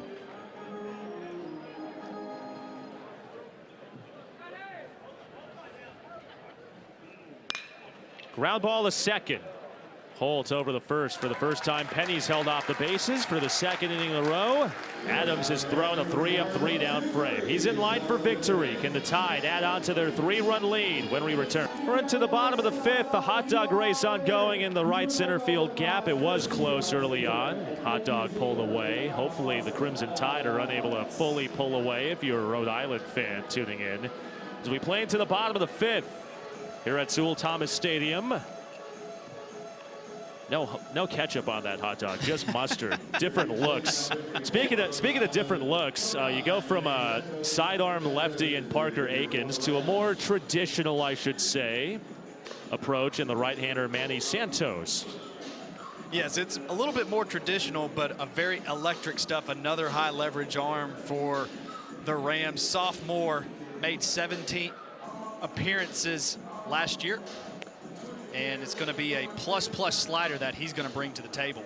Well, Santos takes the mound. Someone who can tell us a little bit more about the sophomore is URI head coach Rafael Serrato. Coach, you talked about wanting to see your guys pitch with conviction this weekend. What have you seen through 4 innings with your guys on the mound throwing with conviction? I thought Johnson threw the ball really well today. He's mixing speeds, good change-up cutter, throwing strikes, and that's what you need to do. Parker, who's normally really reliable, just Aikens, just, can't hit the first guy. Come in that situation, it kind of inning got away a little bit. But, we got a ball game. We're finally starting to play a little baseball, and I'm looking forward to see Manning throw right now. Coach, you shook up the lineup a little bit after last night. Jaden gives you all a shot in the arm with a home run, but you've talked about this is different makeup of your team from last year, with it being very offensive, power-driven, manufacturing and hitting some, playing some small ball. Talk about the offensive production thus far. Yeah, I think we're going to be a good offensive team. It's just we haven't really got it going yet. We're getting some decent at bats, but we just haven't been consistent 1 through 9, and we're still looking to see who those guys are. We've been starting 12, 13, 14 guys through the first 6 games of the season, so I think we have a good offensive team, but it's it's taking a little time to get going. Inside, what can you tell us about Manny Santos, and how long do you hope he can go today, with today being the first of 2 games? Manny could give us a good 2 or 3 innings. His stuff is really good. Just about pounding the strike zone. He's got a good heater, good slider, can throw a change. Just if he can throw strikes, he's very effective. That's down. Rafael Serrato joining us here at Sewell Thomas Stadium. Coach, thank you. Good luck the rest of the way. Thanks, guys. Thank you, Coach.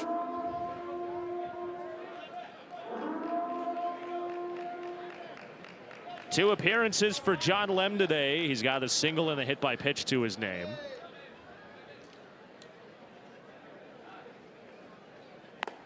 Got him to chase. 94 high to even the count. And Casey, you asked Coach, you heard it from the source. This guy's somebody that they want to rely on. We talked about he's a freshman last year, expecting bigger things this year, has the stuff, but can he repeat it and be consistent in the zone? And on the hands, past Santos. Tough play for Connolly. Double pumps. Lem legs out a single down the line. Maybe if you're running out of the right-handed batter's box, it's a closer play, but lefty batter's box closer to the bag. Infield knock. That was an absolute jam job. A great pitch by Manny Santos. Get it on the hands of Lem. Lem just barely gets it back the pitcher's mound. Connolly does everything he can.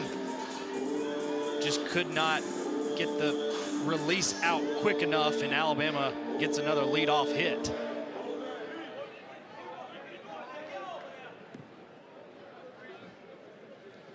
Luke Vaughn takes up high.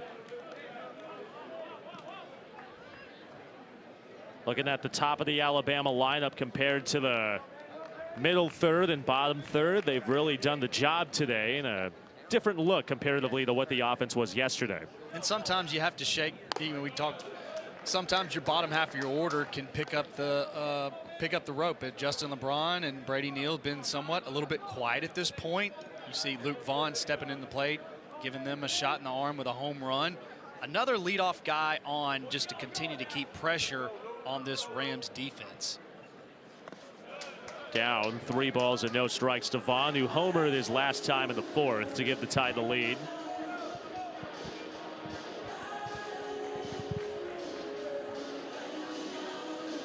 And he talked about the leadoff man getting on too, David. That was something Alabama did frequently and often yesterday. Had 6 innings at the plate with the mercy rule win. Had the leadoff man reach in 5 of those 6. Hasn't been the case today in terms of the frequency of the leadoff man reaching. Only twice they've had a leadoff man reach.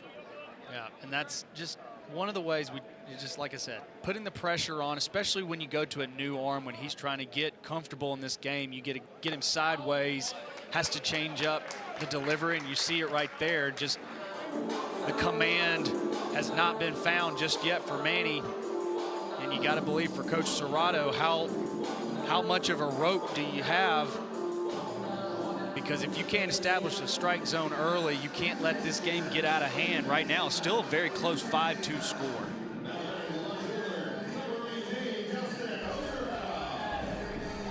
Two on with nobody out for Justin Osterhaus. He's driven in the run today. He's stolen the base. He has played good defense in the lefts.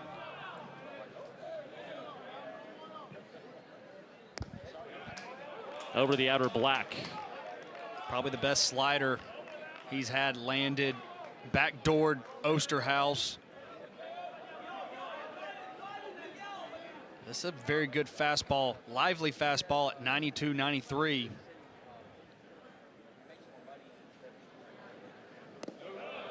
Back-to-back spinners down. And 4 games ago for Osterhaus, when he was scuffling, did not have his first hit, you probably would have seen right there, trying to be aggressive, trying to make something happen, probably would have swung and missed that, was able to spit on it. And on the hands, fisted foul to right. Yeah, Rob Vaughn talked about that with us earlier in the week about maybe Osterhaus doing too much, getting in his own head, not doing what he had been doing in his 2 years at Purdue Fort Wayne. But he had said to kind of evoke Patches O'Houlihan, trust his training, and just execute. Of course, we're not playing dodgeball, we're playing baseball. Well, it doesn't matter in any sport. You can tell when you're trying to make something happen. You can tell a guy like Osterhaus, he's got so much pride in himself, a very good player, had lit up every statistical category before he came over here. And don't you believe that you want to impress your teammates and make sure and tell them, hey, what I did over there is going to translate over here. And you can see at 328, 16 home runs, 46 RBIs, all led his own team in those categories. And to not see it happen right out the gate, you start to somewhat stress a little bit. But I think he's starting to relax at that plate. Bounding ball, the first, high hop handled by Thompson. They get the out of Osterhaus. A productive out, moves both runners into scoring position. You're right. That's what the coaching staff, they keep track of, productive outs. Now, obviously, Osterhaus would have liked to shot a line drive into the gap, but you move the runners over to second and third with 1 out and give Peyton Steele an opportunity to plate one across. But that's a productive out, yeah. First time today the Rams infield is drawn in with Peyton Steele stepping in. Now we flashed that Purdue Fort Wayne logo a moment ago, a now defunct baseball program, discontinued baseball this last offseason. I know I jokingly mentioned Patches O'Houlihan. That Mastodon's logo would give the Globo Gym Cobras a run for its money for top logo. Man, just digging deep. That might be a favorite of my main man Casey over here. He's traveling, popping in that dodgeball.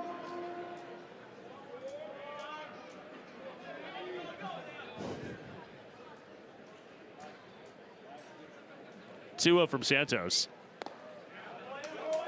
93 called for a strike. See that 94-mile-an-hour fastball, just a lot of giddy up on the inner half.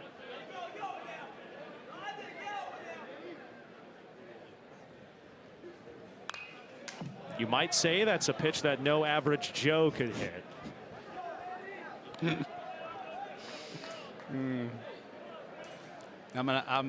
By next time we do a game together, Casey, I'm gonna have to brush up on my dodgeball lingo. It's been a while since I've seen it. I've got 7- and 5-year-old girls at the house, so not a lot of dodgeball going on. The movie was made at least before the they movie were around. yeah. Yeah. Stung out to center field. Back goes Medina. He's at the track. He hauls it in shy of the 390 mark.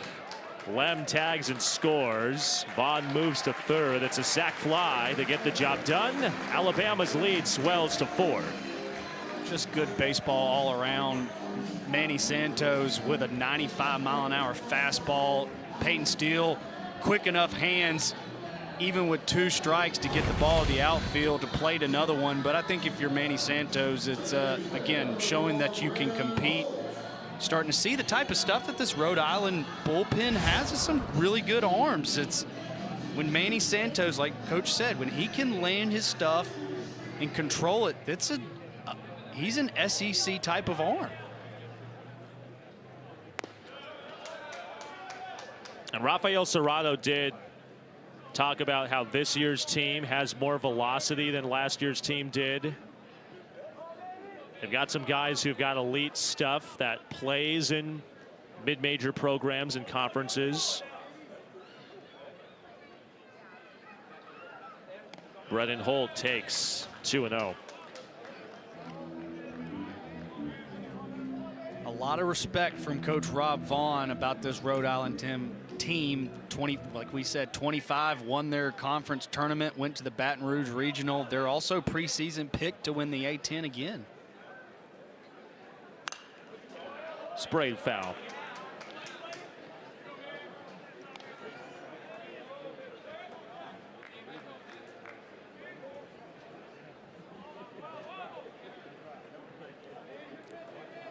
Holtz reached in both of his appearances today. A single in the third. He was hit by a pitch his last time in the fourth.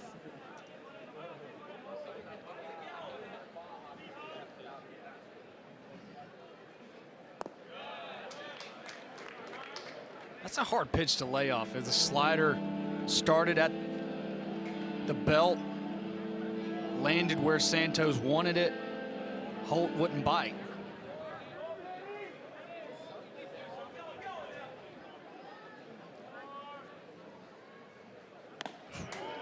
Full count. 94 with lots of running action into on the lefty. That's a tough pitch, and you know Brennan Holt was sitting on fastball and still got it blown by him at 94. In case you touched on, it's one thing to throw 94 on the inner half. It had a lot of kind of inward run.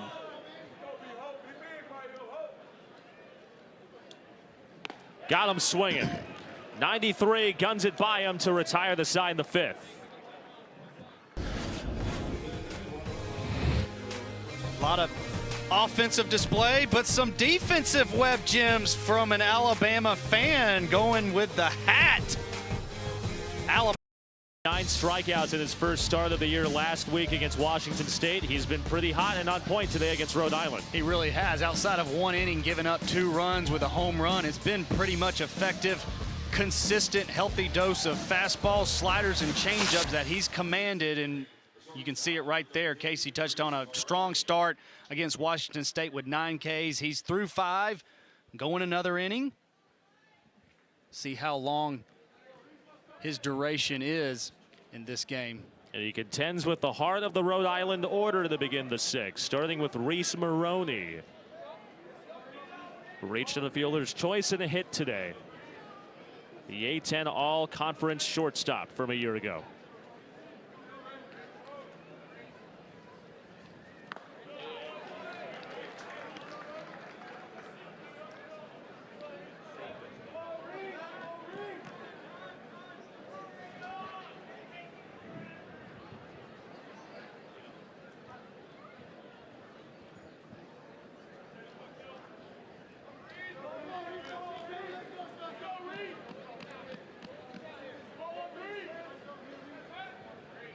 One.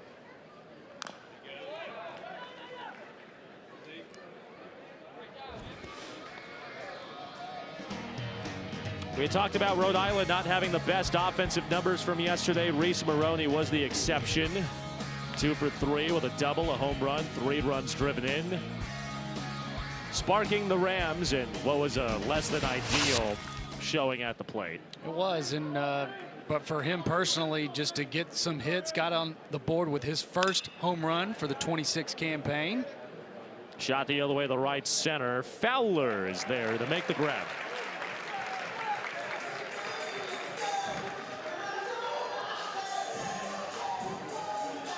Casey, it just seems like the balls that have been going towards the gap just continue to fade out and keep going a little bit further. We talked about the first one that center fielder for Rhode Island ran down against Bryce Fowler. Bryce Fowler runs this one down. It seems like the ball's traveling out a little bit more to the gaps tonight. Jack Hopko digs in as he saw those numbers on what they've been able to do in late inning success against the Tide yesterday. I mean, what's the old saying? The ball doesn't travel too far when it's colder outside. I mean, if we were playing this game at Bill Beck Field in Rhode Island, as Hopko flares it the other way. Fowler on the run again, makes the grab in the gap. Great jump. Bryce Fowler runs one down in the right center gap, and then great jump on that one. That could have been a sure double. Hopko put a great jolt into that one, but Bryce Fowler, nice play. For playing in Rhode Island, that maybe dies in shallow left center, but in Tuscaloosa in late February, in a not frigid, but maybe in the southern standards, frigid 72 degrees. Well, depending on where you are. Full quote layout. unquote winter. Yeah. Adonis Medina waves and misses. 1-1. 9 inches of snow, full layout. No telling. Be tough to get to that one. This is where Rhode Island has struggled with 2 outs. Had 1 hit through 6 chances. Adams is a strike away from authoring 6 innings today. This inning, it's been a healthy dose of off-speed pitch. Saw the slider and the changeup. Do you go up the ladder with a fastball here for a chase?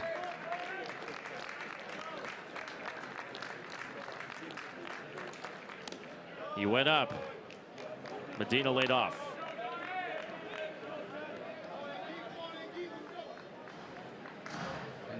We don't know what Zane Adams is going to throw right here, but if I'm Medina, I'm looking for something obviously low. Bounding ball wide of third.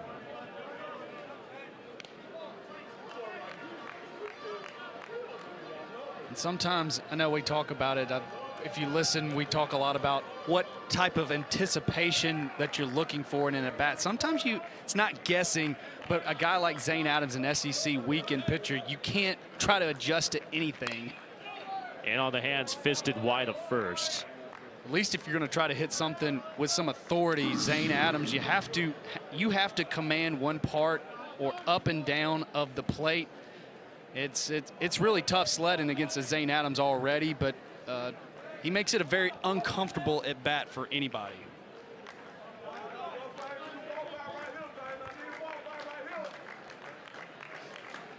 Medina sprays it right field, falling fast. Steele there to make the grab. 3 up, 3 down inning for the Rams. Midway through 6, Alabama leads 6-2.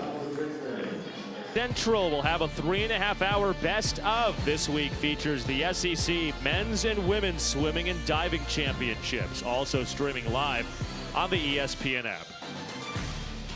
Swimming and diving will take center stage across the world a couple of years from now in Los Angeles 2028 Olympics.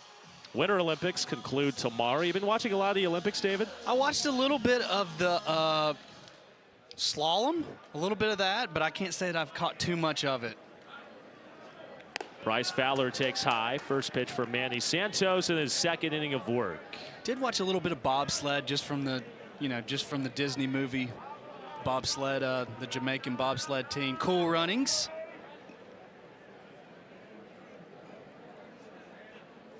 John Candy.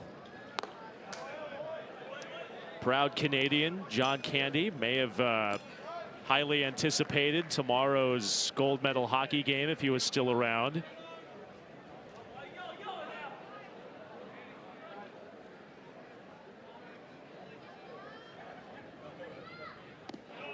Ball downstairs. Fowler's in the driver's seat. 2-1. I did not know. I watched a documentary. I didn't know that he had ownership in some Canadian football team back in the day.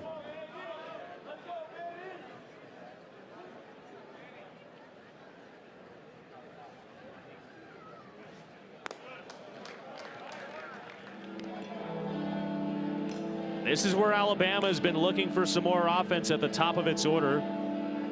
Fowler has the only hit among the top 3 Alabama hitters today.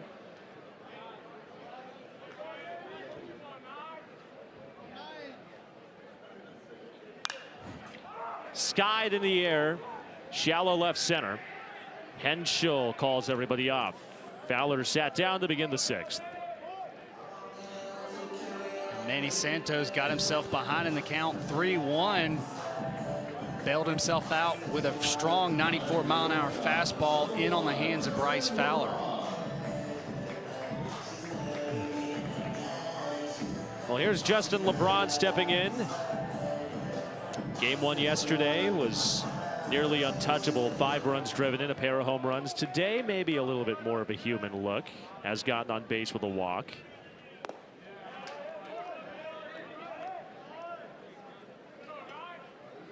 You've applauded Manny Santos' fastball playing in this SEC park, but his breaking stuff has also looked really good. Really is. From the report that Coach Serrato gave us, its slider's the plus, but it's a 1-2 punch. When he's able to land it in the strike zone and command it, wouldn't be surprised if he can continue to keep this game close and find his command to keep this bullpen intact for another game 30 minutes after this one is concluded. For those just now joining us, we're initially scheduled to play a 3-game weekend, but with inclement weather expected in the East Coast, both coaching staffs got together, convened, and decided the best course of action would be to play a doubleheader today. So game 2, half an hour after the final pitch and outs recorded in game 1. Big wave and a miss from LeBron. Looked like he was sitting on that off-speed pitch. Santos able to get it past him.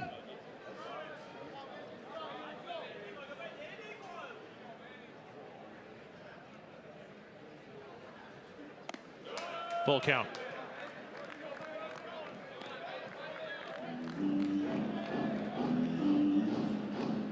If I'm Brady Neal on deck, so 3-2 count to Justin LeBron.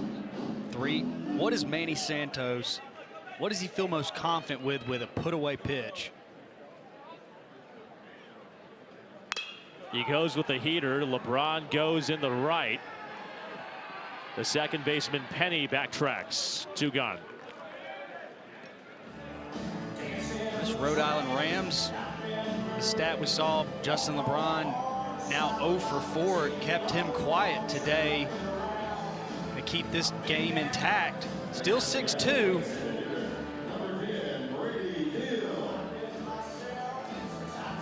Speaking of Alabama struggles, Brady Neal, who was hitting over 500 entering today, had an OPS over 1,000, hasn't had the highlight reel-esque game today. He's down 0-1.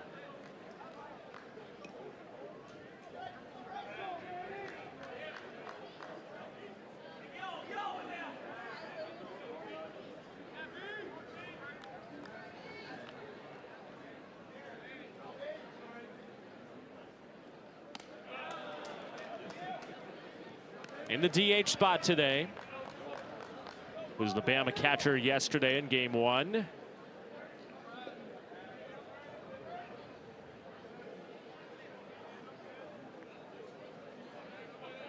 And Alabama only 4 Ks through this game, but those Ks that they had were in pivotal points in the game when Johnston was in second and third to kind of calm down that inning. Those were 2 big Ks. Hitting 4 for 12 with runners on is not too bad. Rhode Island Rams 6 Ks offensively. 2-2.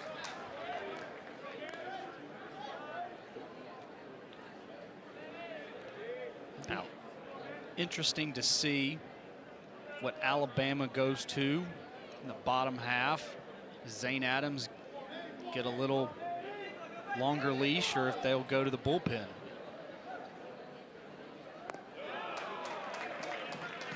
If Neal were the reach, Jason Torres would be next to hit.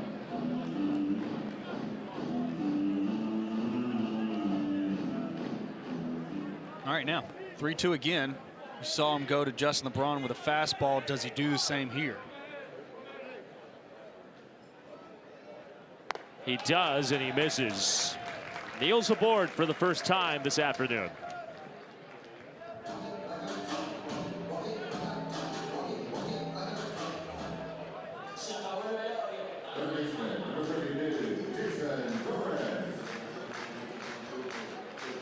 Two-out chance for Torres.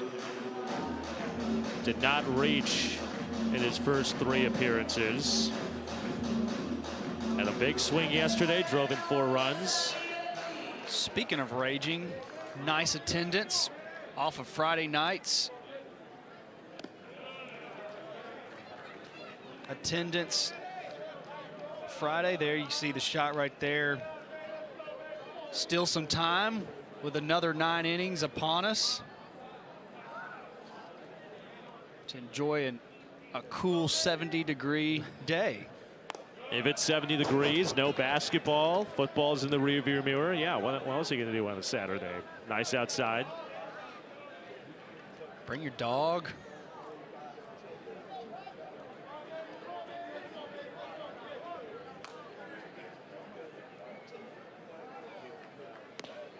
Excellent breaking ball in there to get a strike on Torres.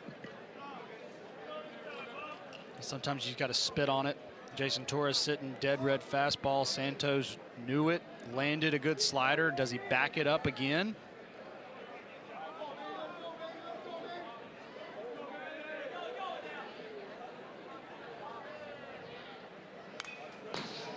Two and two. Jason Torres, same mindset I had. He landed it with the slider. And even though you would think he may go back to it again, we saw Santos 93, 94 mile an hour fastball with some run on it. Could almost handcuff him if you can land it on the inner half. Top of the zone, got him looking, strike 3. Second punch out for Santos, ends his 2nd inning in relief. Another tight slider to Jason Torres to punch him out. Sewell Thomas Stadium. Got a fan in right field saying hi. That dog is a little bit camera shy. It's okay. Might be a little hot with it being 70 degrees outside. Casey Rowland, David Kindred with you. Hopefully we're not scaring you guys off. Sam Mitchell is on to pitch this 7th after Zane Adams threw 6 innings in his 2nd start of the year. Well, we're glad that you tuned in and you're sticking around with us, hopefully for another game here. But yes, entering Sam Mitchell, the redshirt sophomore who pitched in 2024 and did not pitch at all in 25, took the red shirt in 26, starting to get some more action, pitched in 2 innings against Washington State with 2 strikeouts. And this is a guy, Coach Jason Jackson, the pitching coach for Alabama, said that, hey, he was buried on the bullpen chart, not getting a lot of action, but he's come back and had a very strong fall and competing for real meaningful innings. And you're seeing it right here. And bounce back, big body, 6'7", like we talked about. It's a good 92, 93 mile an hour slider and changeup. He starts things off with Ryan Thompson, the Rhode Island first baseman. Healthy hack and miss.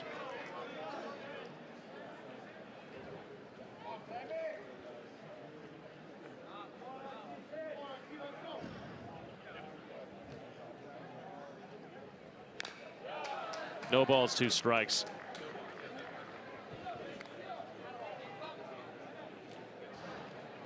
Early season play between these two, 2nd week of the college baseball season. Find out a lot about your pitching in these times of years, who you can count on coming out of the bullpen, possibly people who can serve as midweek starters. That's a good point, Casey. It's, you know, some of these games for everybody, you kind of know what you are through the fall or what you did your last year. Now you've seen the transfer portal guys trying to make their case too for what they were. Can it duplicate at this level? So yes, you're trying to find as a coaching staff who you are. This is what my old college coach used to be: the same guy every single day. If you're going to be really good, be really good. If you're going to be really bad, be really bad, so I know not to play you. So you got to be consistent. Hot shot to short. First time Justin LeBron has been checked in on in a while. Accurate throw across to sit down Thompson.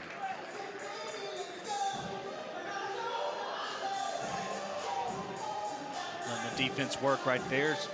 Sam Mitchell entering this game, making his second appearance of his 26 campaign.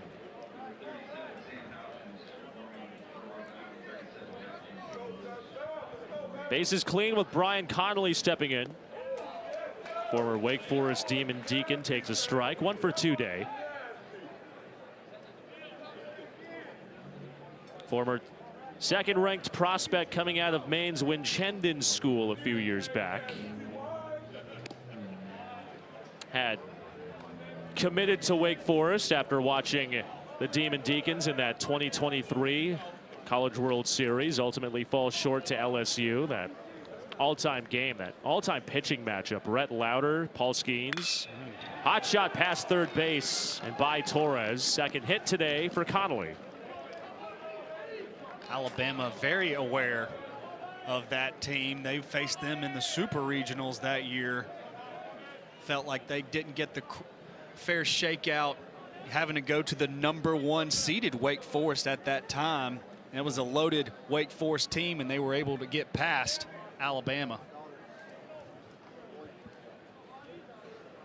Runner on with 1 gone for Ryan Henschel. At least his spots due up. Aiden Body is pinch hitting for Henschel.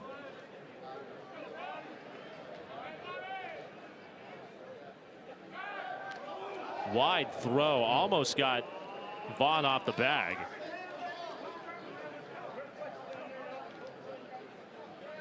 Body started yesterday 0 for 4, but a bat that Coach Serrato wants to see consistently in their lineup.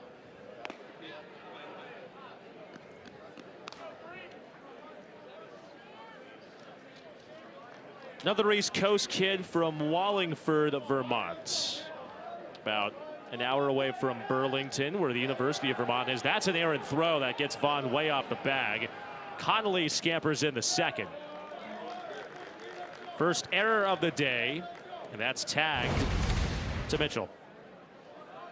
Yeah, errant throw off the body of Connolly. You put pressure on the defense by just the threat of being able to be athletic. Got now a runner in scoring position. Body shoots it over into right field over the top of Holtz. Connolly was halfway, didn't realize whether or not Holt had a true play on it or not. Runners on the corners with 1 gone. And Connolly had to hold against Holt, unable to get to that kind of out front swing. Finds a hole, and now the Rams have something cooking here in the 7th. And it's a big spot for Jaden Tolentino. Got Rhode Island on the board in the 3rd with a leadoff home run. That was off St. Adams to begin the inning. A no-doubter off the scoreboard. It really was. Got a first pitch fastball and absolutely melted it to left field to put Rhode Island on the board, and they need another big-time hit from him here.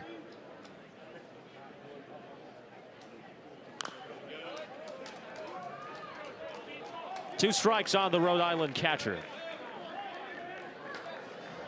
You can tell Jaden he's not in there to see a lot of pitches. He's in there to be aggressive, get his best swing off.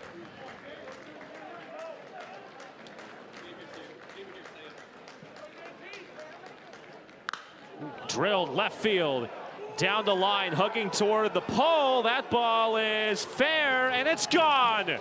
Tolentino strikes again. It's a 1-run game.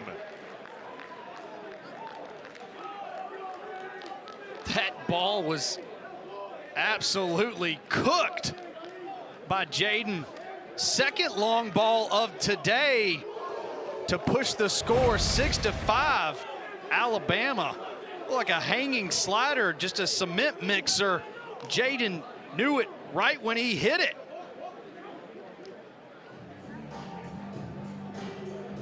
Tolentino did it with a solo shot. He does a lot more damage here in the 7th. Probs a visit out to the mound. Jason Jackson merging out of the Alabama dugout with the rest of the Bama infield. And this is a restart for Coach Jason Jackson, going out to Sam Mitchell saying, hey, wasn't the pitch you wanted to land. Reset it. You got nobody on. And also give some time for some double barrel action in the Bama bullpen.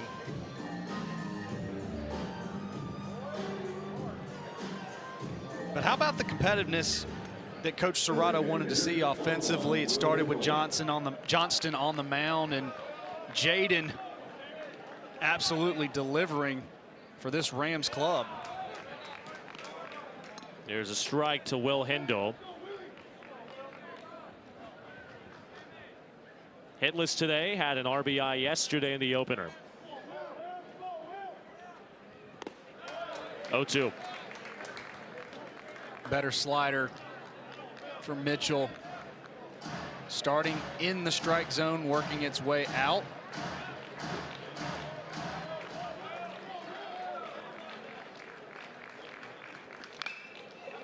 Hindle into the air, foul ground, and out of play to third. Oh, look out. A couple of ricochets. Oh, we alluded to a bit earlier the struggles of the Alabama top third of the lineup. That hasn't been the case for Rhode Island. 1 through 3 today, batting .333 at the plate. They've got it from the top. They've gotten it at the bottom. There's a wave and a miss. First strikeouts for Mitchell. That's a nice bounce back after not landing the slider against Jaden. And that's just expanding the zone and getting a big out against Will Hindle.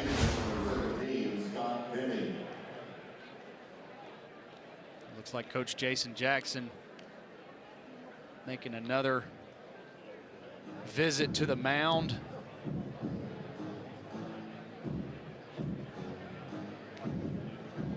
Jason Jackson, Alabama's associate head coach, heads up the pitching department. Through 6 games, has for the most part done a tremendous job guiding Alabama. Looks like Mitchell goes 2/3 of an inning. They call on Evan Steckmesser to jump in. It's a 1-run game. A couple big swings captivate a couple big innings. Jaden Tolentino has almost single-handedly given Rhode Island a chance today in the first of 2 games. Really has. It was the first pitch he saw in his first at-bat for the home run. The one that you're seeing right there, battled in the count, got a hanging slider to make this game very scary for Alabama. It's 6-5 now, but like you said, Casey, almost all the offense coming off of the back of Jaden Tolentino. It was a very quick hook for Sam Mitchell, goes 2/3 of an inning, and it gives us an opportunity to introduce Evan Steckmesser, a graduate student from just up the road in Huntsville, making his first appearance of the weekend. That's the graduate left-hander, like Casey said, out of Samford University, appearing in 56 games out of the bullpen, 4.21 ERA, but a left-handed batter's worst nightmare as far as the type of stuff that he brings to the table. It's a very herky-jerky, hard to pick up delivery from Steckmesser. This kind of more 3/4-esque with a fastball in the low 90s, slider, and a plus change that he'll throw to either left-handed or right-handed batters. Scott Penny's got 2 hits. Both of those have come against a lefty in today's starter, Zane Adams. I know traditional wisdom, David does say, okay, lefty specialist, left on left, but with what Penny's doing today with those 2 hits against a lefty, are you a bit surprised they elected to go back to another left-handed pitcher based off the success from the same side? Hey, that's an interesting point that you bring. Sometimes Scott Penny, there's no denying that he had success against Zane Adams, but I think that's a different look, and you can clearly see Steckmesser's stuff is just a different change, and able to shut the door on an inning where Rhode Island. Midway through 7 innings here at Sewell Thomas Stadium, some fans jamming out. Cotton Eye Joe, where'd you go? Well, the ball's been going all out of the park today with home runs on both sides. Where'd both starting pitchers go? Feels like a lifetime ago that we had both starters, Connor Johnson and Zane Adams, in. The bullpen chess continues with Sam Houchins coming out of the URI bullpen. Very good starts by the starting pitchers, like Casey said, in Zane Adams and Johnston. Pitcher's duel, but now you got the bullpen in, and the game is a 1-run score. It's anybody's game at this point, and their Rams are going to go to freshman Sam Houchins, another top bullpen arm. Is going to be 88, 89 with a fastball, slider, changeup. See if he can keep these Bama hitters at bay.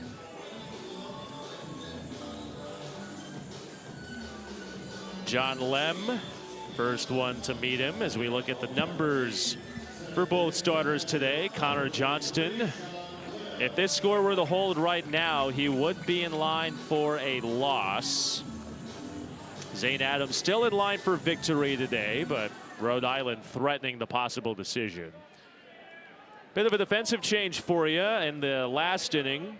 Aiden Body pinch hit for Ryan Henschel. He stays in the game and takes over in the lefts.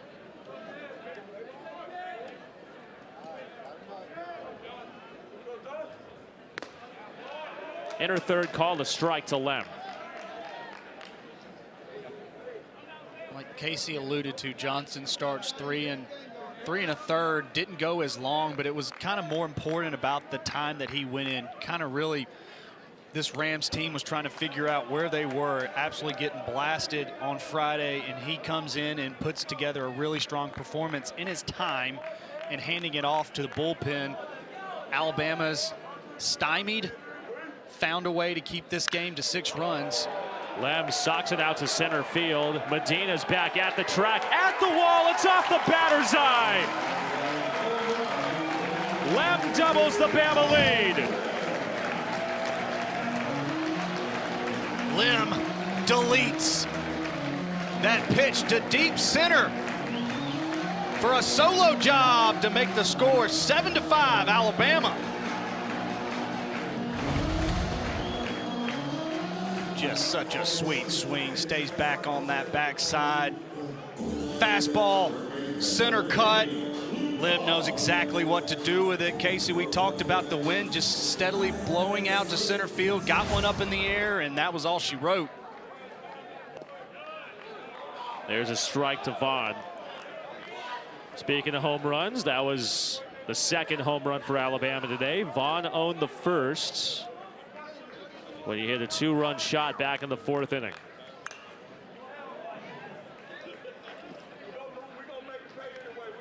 And the bottom of the Alabama lineup still holding the torch for the Crimson Tide. 7 runs driven in on 8 hits.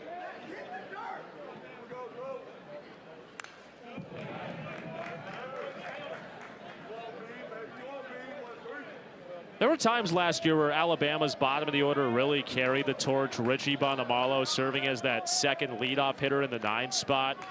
At one point was hitting over 400 for a majority of March as Vaughn waves and misses. That's a strikeout. And Casey, you've covered a lot of baseball and cover a lot of other sports, and you understand the ebbs and flows of a season. And you know, everybody's going to go on hot streaks and cold streaks, and somebody, you know, we talk about the star and Justin LeBron and the guys at the top. It's not always going to be that case, and you have to build a loaded depth team, and that's what most SEC teams are able to do.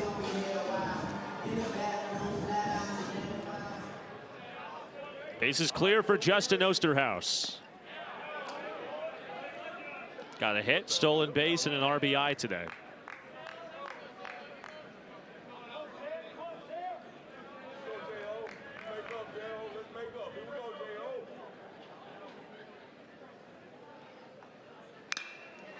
Flared. Foul ground to third. Brian Connolly. 2 down.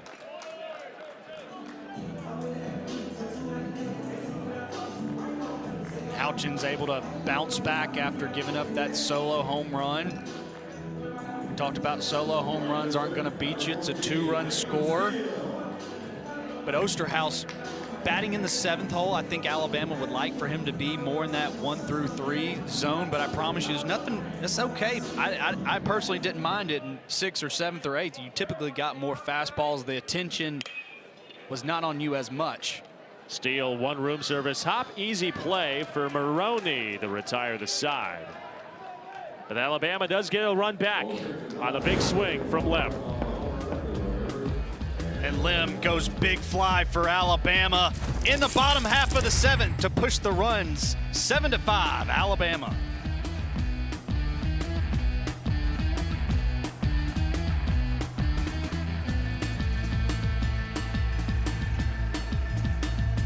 First of 2 today. Scheduled 3-game series initially. Got elevated to a doubleheader. Second game begins approximately half an hour after the conclusion of game 1. Evan Steckmesser is hoping to give the Crimson Tide a series win in his 2nd inning of work out of the pen. Looked really good since he's entered this game. Alabama got a solo home run from the Australian native, Johnny Lim, who's had a very good game. You saw that 3 for 3. Reese Maroney checks in on the second baseman, Brennan Holtz. 1 pitch, 1 gone to begin the 8th. Good slider by Steckmesser.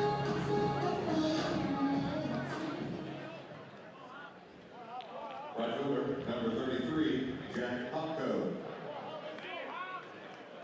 Here's Jack Hopko digging in. Hitless today, did drive in a run back in that 2-run Rhode Island 3rd.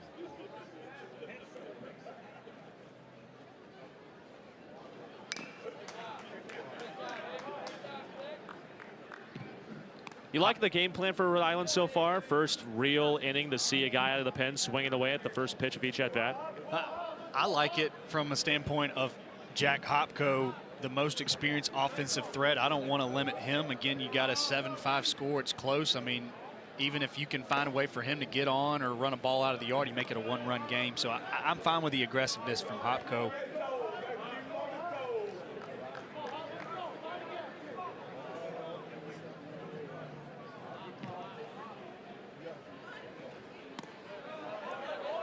Maybe traditionally 15 or 20 years ago when I was playing, the coaches thought, let's see a strike. Well, I didn't want to see a strike. I wanted to swing at the strike, baby. I wanted to hit.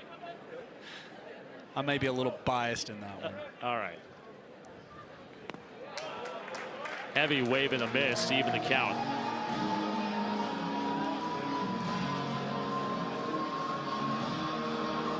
We've hinted on the top third of each lineup, the bottom third of each lineup. The middle third of Rhode Island is hitless today. 0 for 8. Make it 0 for 9. Hopko takes a slider for a called 3rd strike. Very good pitch sequence right there by Steckmesser, and finishes it off with a sweeping slider down in the zone. Could have been called a ball. Hopko didn't like it, but that's when you know it's a really good pitch. The batter doesn't like it for strike 3. 9 strikeouts for the Alabama pitching staff. Adonis Medina sprays it wide and foul to right.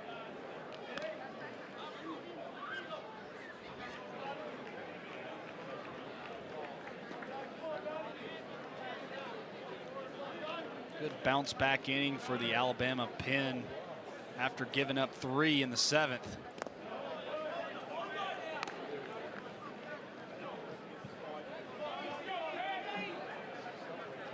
No action going in the pen. Steckmesser was primarily used at Sanford as the closer.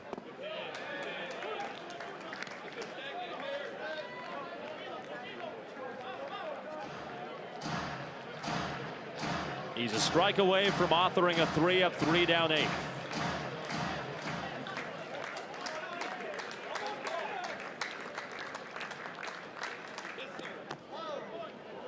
Behind Lem. Didn't look like it was a cross-up. May have just missed the pitch. Just a errant pitch.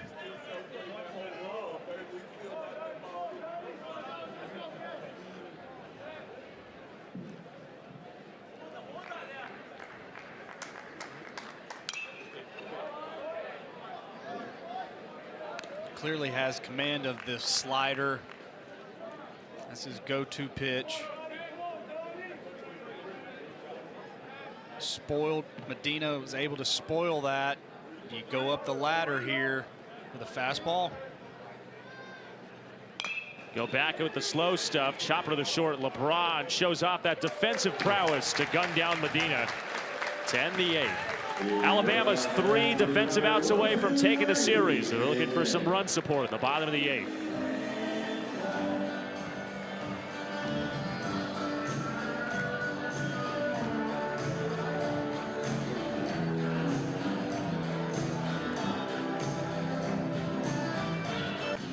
Enjoying some baseball on a warm Saturday in late winter in Tuscaloosa. Late winter, early spring, both go hand in hand. It's sticky either way. Alabama's been sticking to a lead ever since they had that 4-run 4th inning. Speaking of number 4, here's Brennan Holt in that 9 spot leading off this 8th frame. Single and a hit by pitch. And he takes downstairs. Casey Rowland, former Alabama outfielder David Kindred with you from the Capstone. So glad you're tuning in. The Crimson Tide, winners of 5 straight entering today. After a season opening loss to Washington State last week, Rhode Island is eyeing its first win of the year. The defending A-10 champs hoping to come back from behind. Desperately need a shutdown inning right here by Houchins. Most likely the last reliever that Rhode Island will use, barring extra innings. Second game of a doubleheader today begins half an hour after the final outs recorded here in Game 1. Hagan Banks is warming in the Alabama bullpen. Potentially we'll see a former weekend starter pitch in the 9th. Holt draws a walk to begin the 8th. It's interesting you mentioned that. Hagan Banks coming in, freshman, got a handful of starts in the starting rotation, got in arm injury, really shut him down that entire year. And he made a comeback last year. The velocity just wasn't really there. It was 84, 85, but pitching on truly guts. And the coaching staff saw that, and he's got his velocity back up to 92, 93. So another possible arm to be utilized in a possible save situation. Wave and a miss for Bryce Fowler. 2 RBI hit in the 4th. That was the moment that gave Alabama the lead.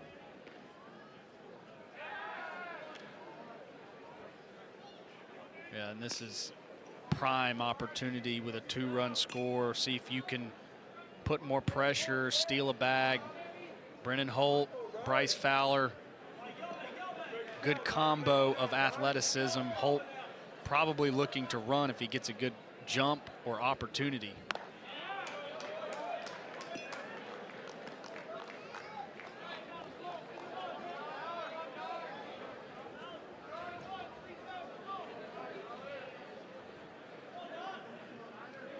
Alabama has not tested Jaden Tolentino. Fowler sprays it the other way. Over the top of the shortstop, Maroney. Back-to-back base runners for Alabama begin the 8th with one of the top players in the country stepping to the box. Really frustrating for Houchins. He makes a great pitch on the inner half of the fastball and just jam jobs Bryce Fowler, but strong enough to get it in there between the left fielder and the shortstop to set the table for Justin LeBron, who's had a very quiet day, as we've touched on, 1 through 3 batters through Alabama's lineup.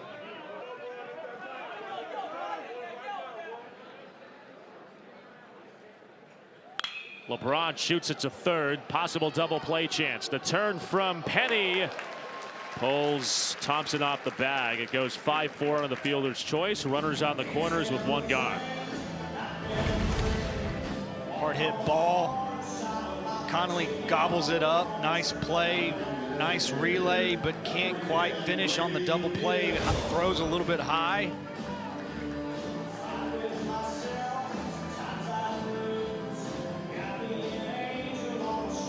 Speaking of guys in an RBI chance and an opportunity to really break through, here's a chance for Brady Neal with 2 on.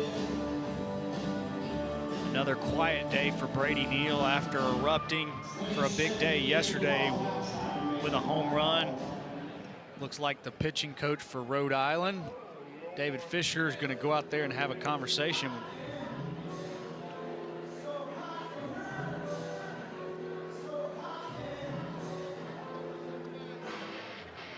As you look at what Brady Neal was able to do yesterday, just about everybody on the Bama lineup was hitting tanks or hitting missiles. That was the case for Neal. 3 for 3 yesterday, but what a difference 24 hours can make. Balls hit bats in game 1, balls elude bats in game 2. Baseball is just such a miserable game and humbling game at times. As much you can feel like you're on cloud 9, you can feel like you're in the depths and not have a good game. But this game's not quite over. Brady Neal still got an opportunity to really push this game out and deliver a knockout blow, but kind of the pivotal point again. So look at the numbers over the course of Neal's tenure. National champion at LSU in 2023. Was known more for his defense with the Tigers last year. Same case for Alabama. This year, at the preceding 6 games entering today, batting over 500. And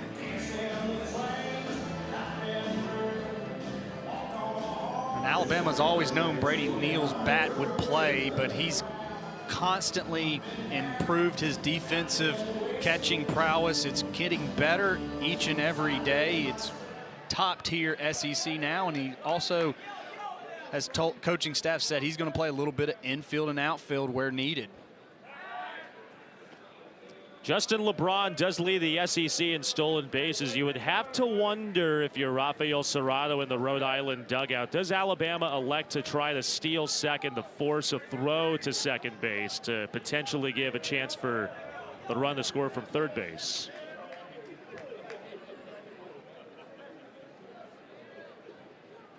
Neal squares, pushes it first base side, only plays to first. Thompson flips it to the second baseman, Penny covering. Sacrifice squeeze, scores the pinch runner from third base to give Bama a 3-run lead. LeBron moves to second. Now, I will say, as a traditionalist in this one, I love the sacrifice bunt right here. Doesn't matter if it's your third batter in Brady Neal. I believe Alabama was last in the SEC in 2025 in sacrifice bunts, and it's really good to see you find a way to get the run across via the sacrifice.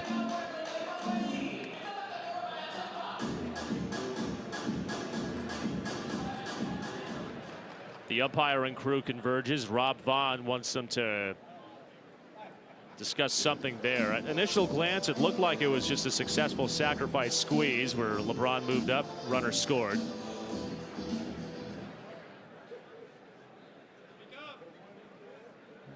Sounds like what Chuck Pace was trying to say was they're challenging the call at first base. If you're good at reading lips, you can see that. You're dead on, partner.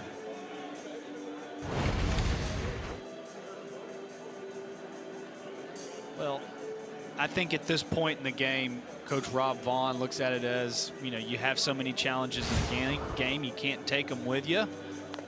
Can't turn them back in, so might as well try it at this point. It did look a bit awkward that the second baseman covering the bag was trying to find it, but it definitely looks like he was on the bag with the ball for the out. Could essentially also be utilized as an inadvertent time just to reset things. We did preface that Hagan Banks was warming up in the Alabama bullpen in the top of the 8th. Does not look like he is still throwing, so either they go back to Steckmesser or potentially Banks is ready to go as we get the official look. According to Hawkeye, the official review source of the SEC. I've seen a couple of these. That's a great camera angle. That might be the easiest ones. And Casey, I'll tell you, the John Boy Media, you might have a case for the lip the lip reading if this one doesn't work out for you. So the call is officially, it officially stands. And couldn't hear Chuck Pack's audio pack, but it is officially called. I mean, I'm a big fan of John Boy also doing college baseball this early in the year. Typically it's Major League Baseball, but showing some love for college baseball as well this time of year. You never know. You just tag it out there, you might get caught up on one of their social media plugs. Who knows? This time next year, Major League Baseball might be in a lockout, so there may be more college baseball coverage. Jason Torres has been shut out of the hit column so far today. He's got a chance to come through in a big spot in the 8th inning. 1-1. Torres was swinging for the downs right there. Came up empty.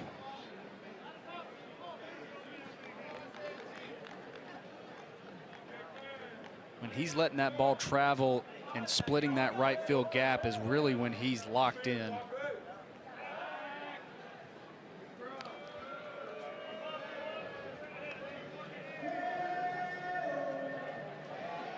And even with 2 outs, runner at second, not a prime opportunity to swipe a bag going to third. The risk is not really there. Still a lot of attention given to Justin LeBron. In on the hands, Torres fists it foul over the top of us.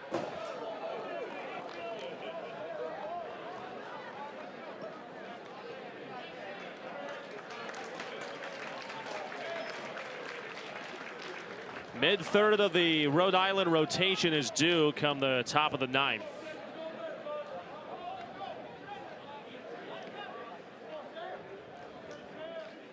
Crimson Tide up 3, or 3 defensive outs away from a 6th straight win. 2-2 to Torres. Coach Rob Vaughn knows how big this at bat is. Even though the score is 8-5, if you can somehow plate another run, the veteran Jason Torres, can he deliver to push this lead to 4? There's a 236 batting average point difference with runners in scoring position today from yesterday. 438 yesterday, 200 today. Torres had one of those hits with runners in scoring position, a bases clearing double as part of that 8-run second. I think we need to give a little credit to the Rams pitching staff. I think it was a much better performance today collectively.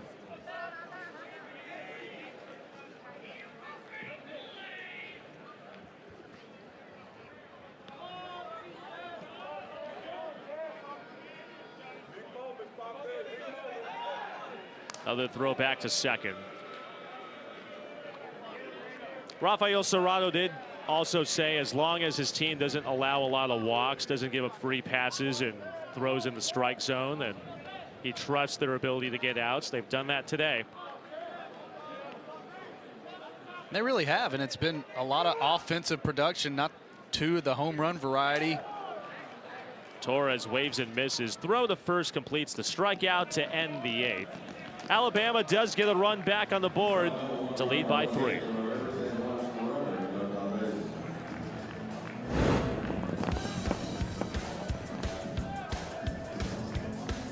Big strike, and just think there's another game to go here at Sewell Thomas Stadium. It's okay, buddy. We're almost through this first game. At least that's what the Alabama fans are hoping for as we play into the top of the 9th. The Tide are up 3. They're potentially 3 outs away from taking this series against the scrappy Rhode Island Rams, who hope to do some damage in their 3rd inning at the plate against Evan Steckmesser.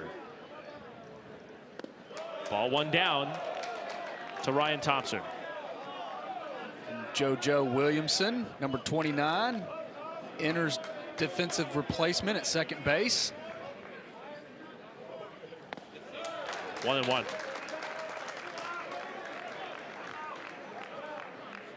Home run hack by Ron Thompson. Came up empty. Looks like Coach Serrato wants to slow it down right here. Probably talking to the big fella Tell them, hey, you got your big hack in there. We want to find an opportunity to keep this inning alive. Find a way to battle this at bat, get on base for us.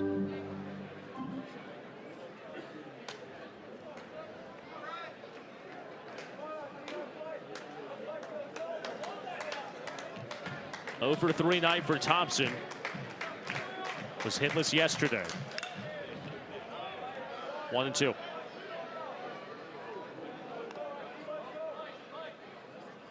Game 2 of our scheduled doubleheader begins approximately 30 minutes after game 1.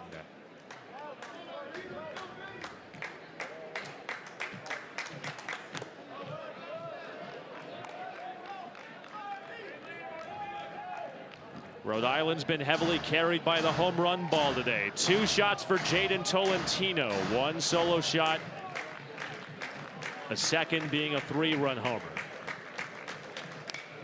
Sprayed down the line, foul to right. Good battle right here by Steckmesser and Thompson. Thompson spoiling some really good pitches. And Steckmesser's really good slider. How much of that slider plays because of that arm slot? How much of that do you feel like just naturally bites out of the hand?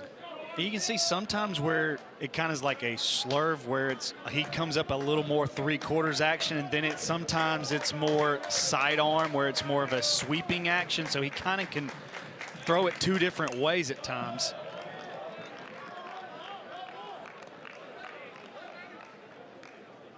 The pieces and places are different for Alabama. We talked about the depth that they have, but different puzzle pieces. Not everybody's over the top and throwing 94, 95.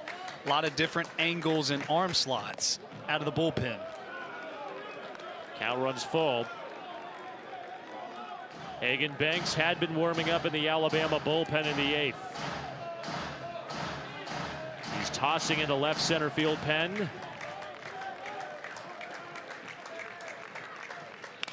Thompson pounds it on the ground right side. Vaughn in between hop is there. Bama's 2 outs away from taking the series.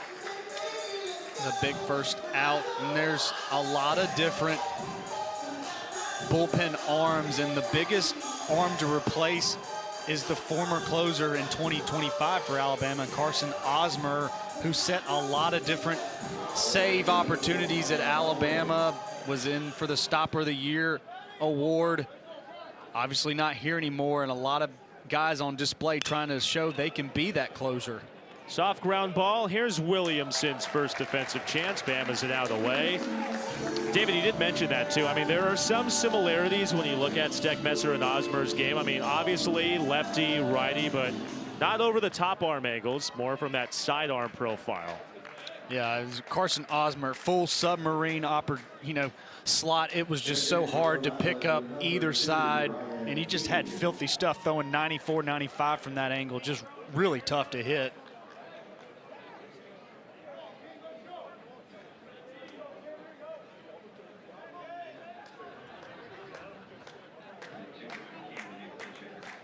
It's up to Ryan King in the pinch hitting spot to keep this game alive. First action of his weekend.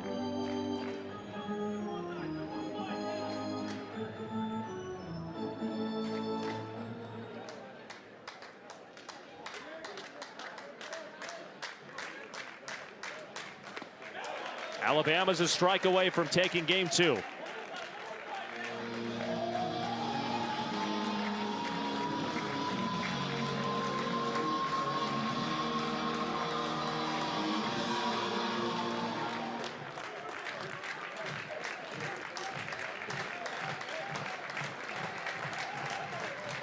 Got him swinging. Alabama takes the series. In 2 hours and 57 minutes, the Crimson Tide with a resounding victory to move it to 6 consecutive wins. Strong start for Zane Adams, and today you saw a lot of different pieces for this Alabama offense. Not the top 1 through 3, Justin LeBron, Brady Neal, and Bryce Fowler, but a lot of other guys getting into the mix like Luke Vaughn, Johnny Lim, and others. And we'll talk about that when we come back, but a strong day for Alabama. It starts with a win. Like Casey said, we'll come back in 30 minutes to play another one, but you got to feel good. Taking the series, and then you turn around and get another one. Alabama takes the series in half an hour's time. They eye a sweep in the first meeting between these two in over 2 decades. The home run ball was big. Jaden Tolentino did his best chance to keep the Rams alive, but Alabama's home run sluggers did its job as well, with Luke Vaughn and John Lem doing damage. Alabama takes game 1 of the doubleheader, 8-5. Game 2 comes your way next in 30 minutes time here at Sewell Thomas Stadium.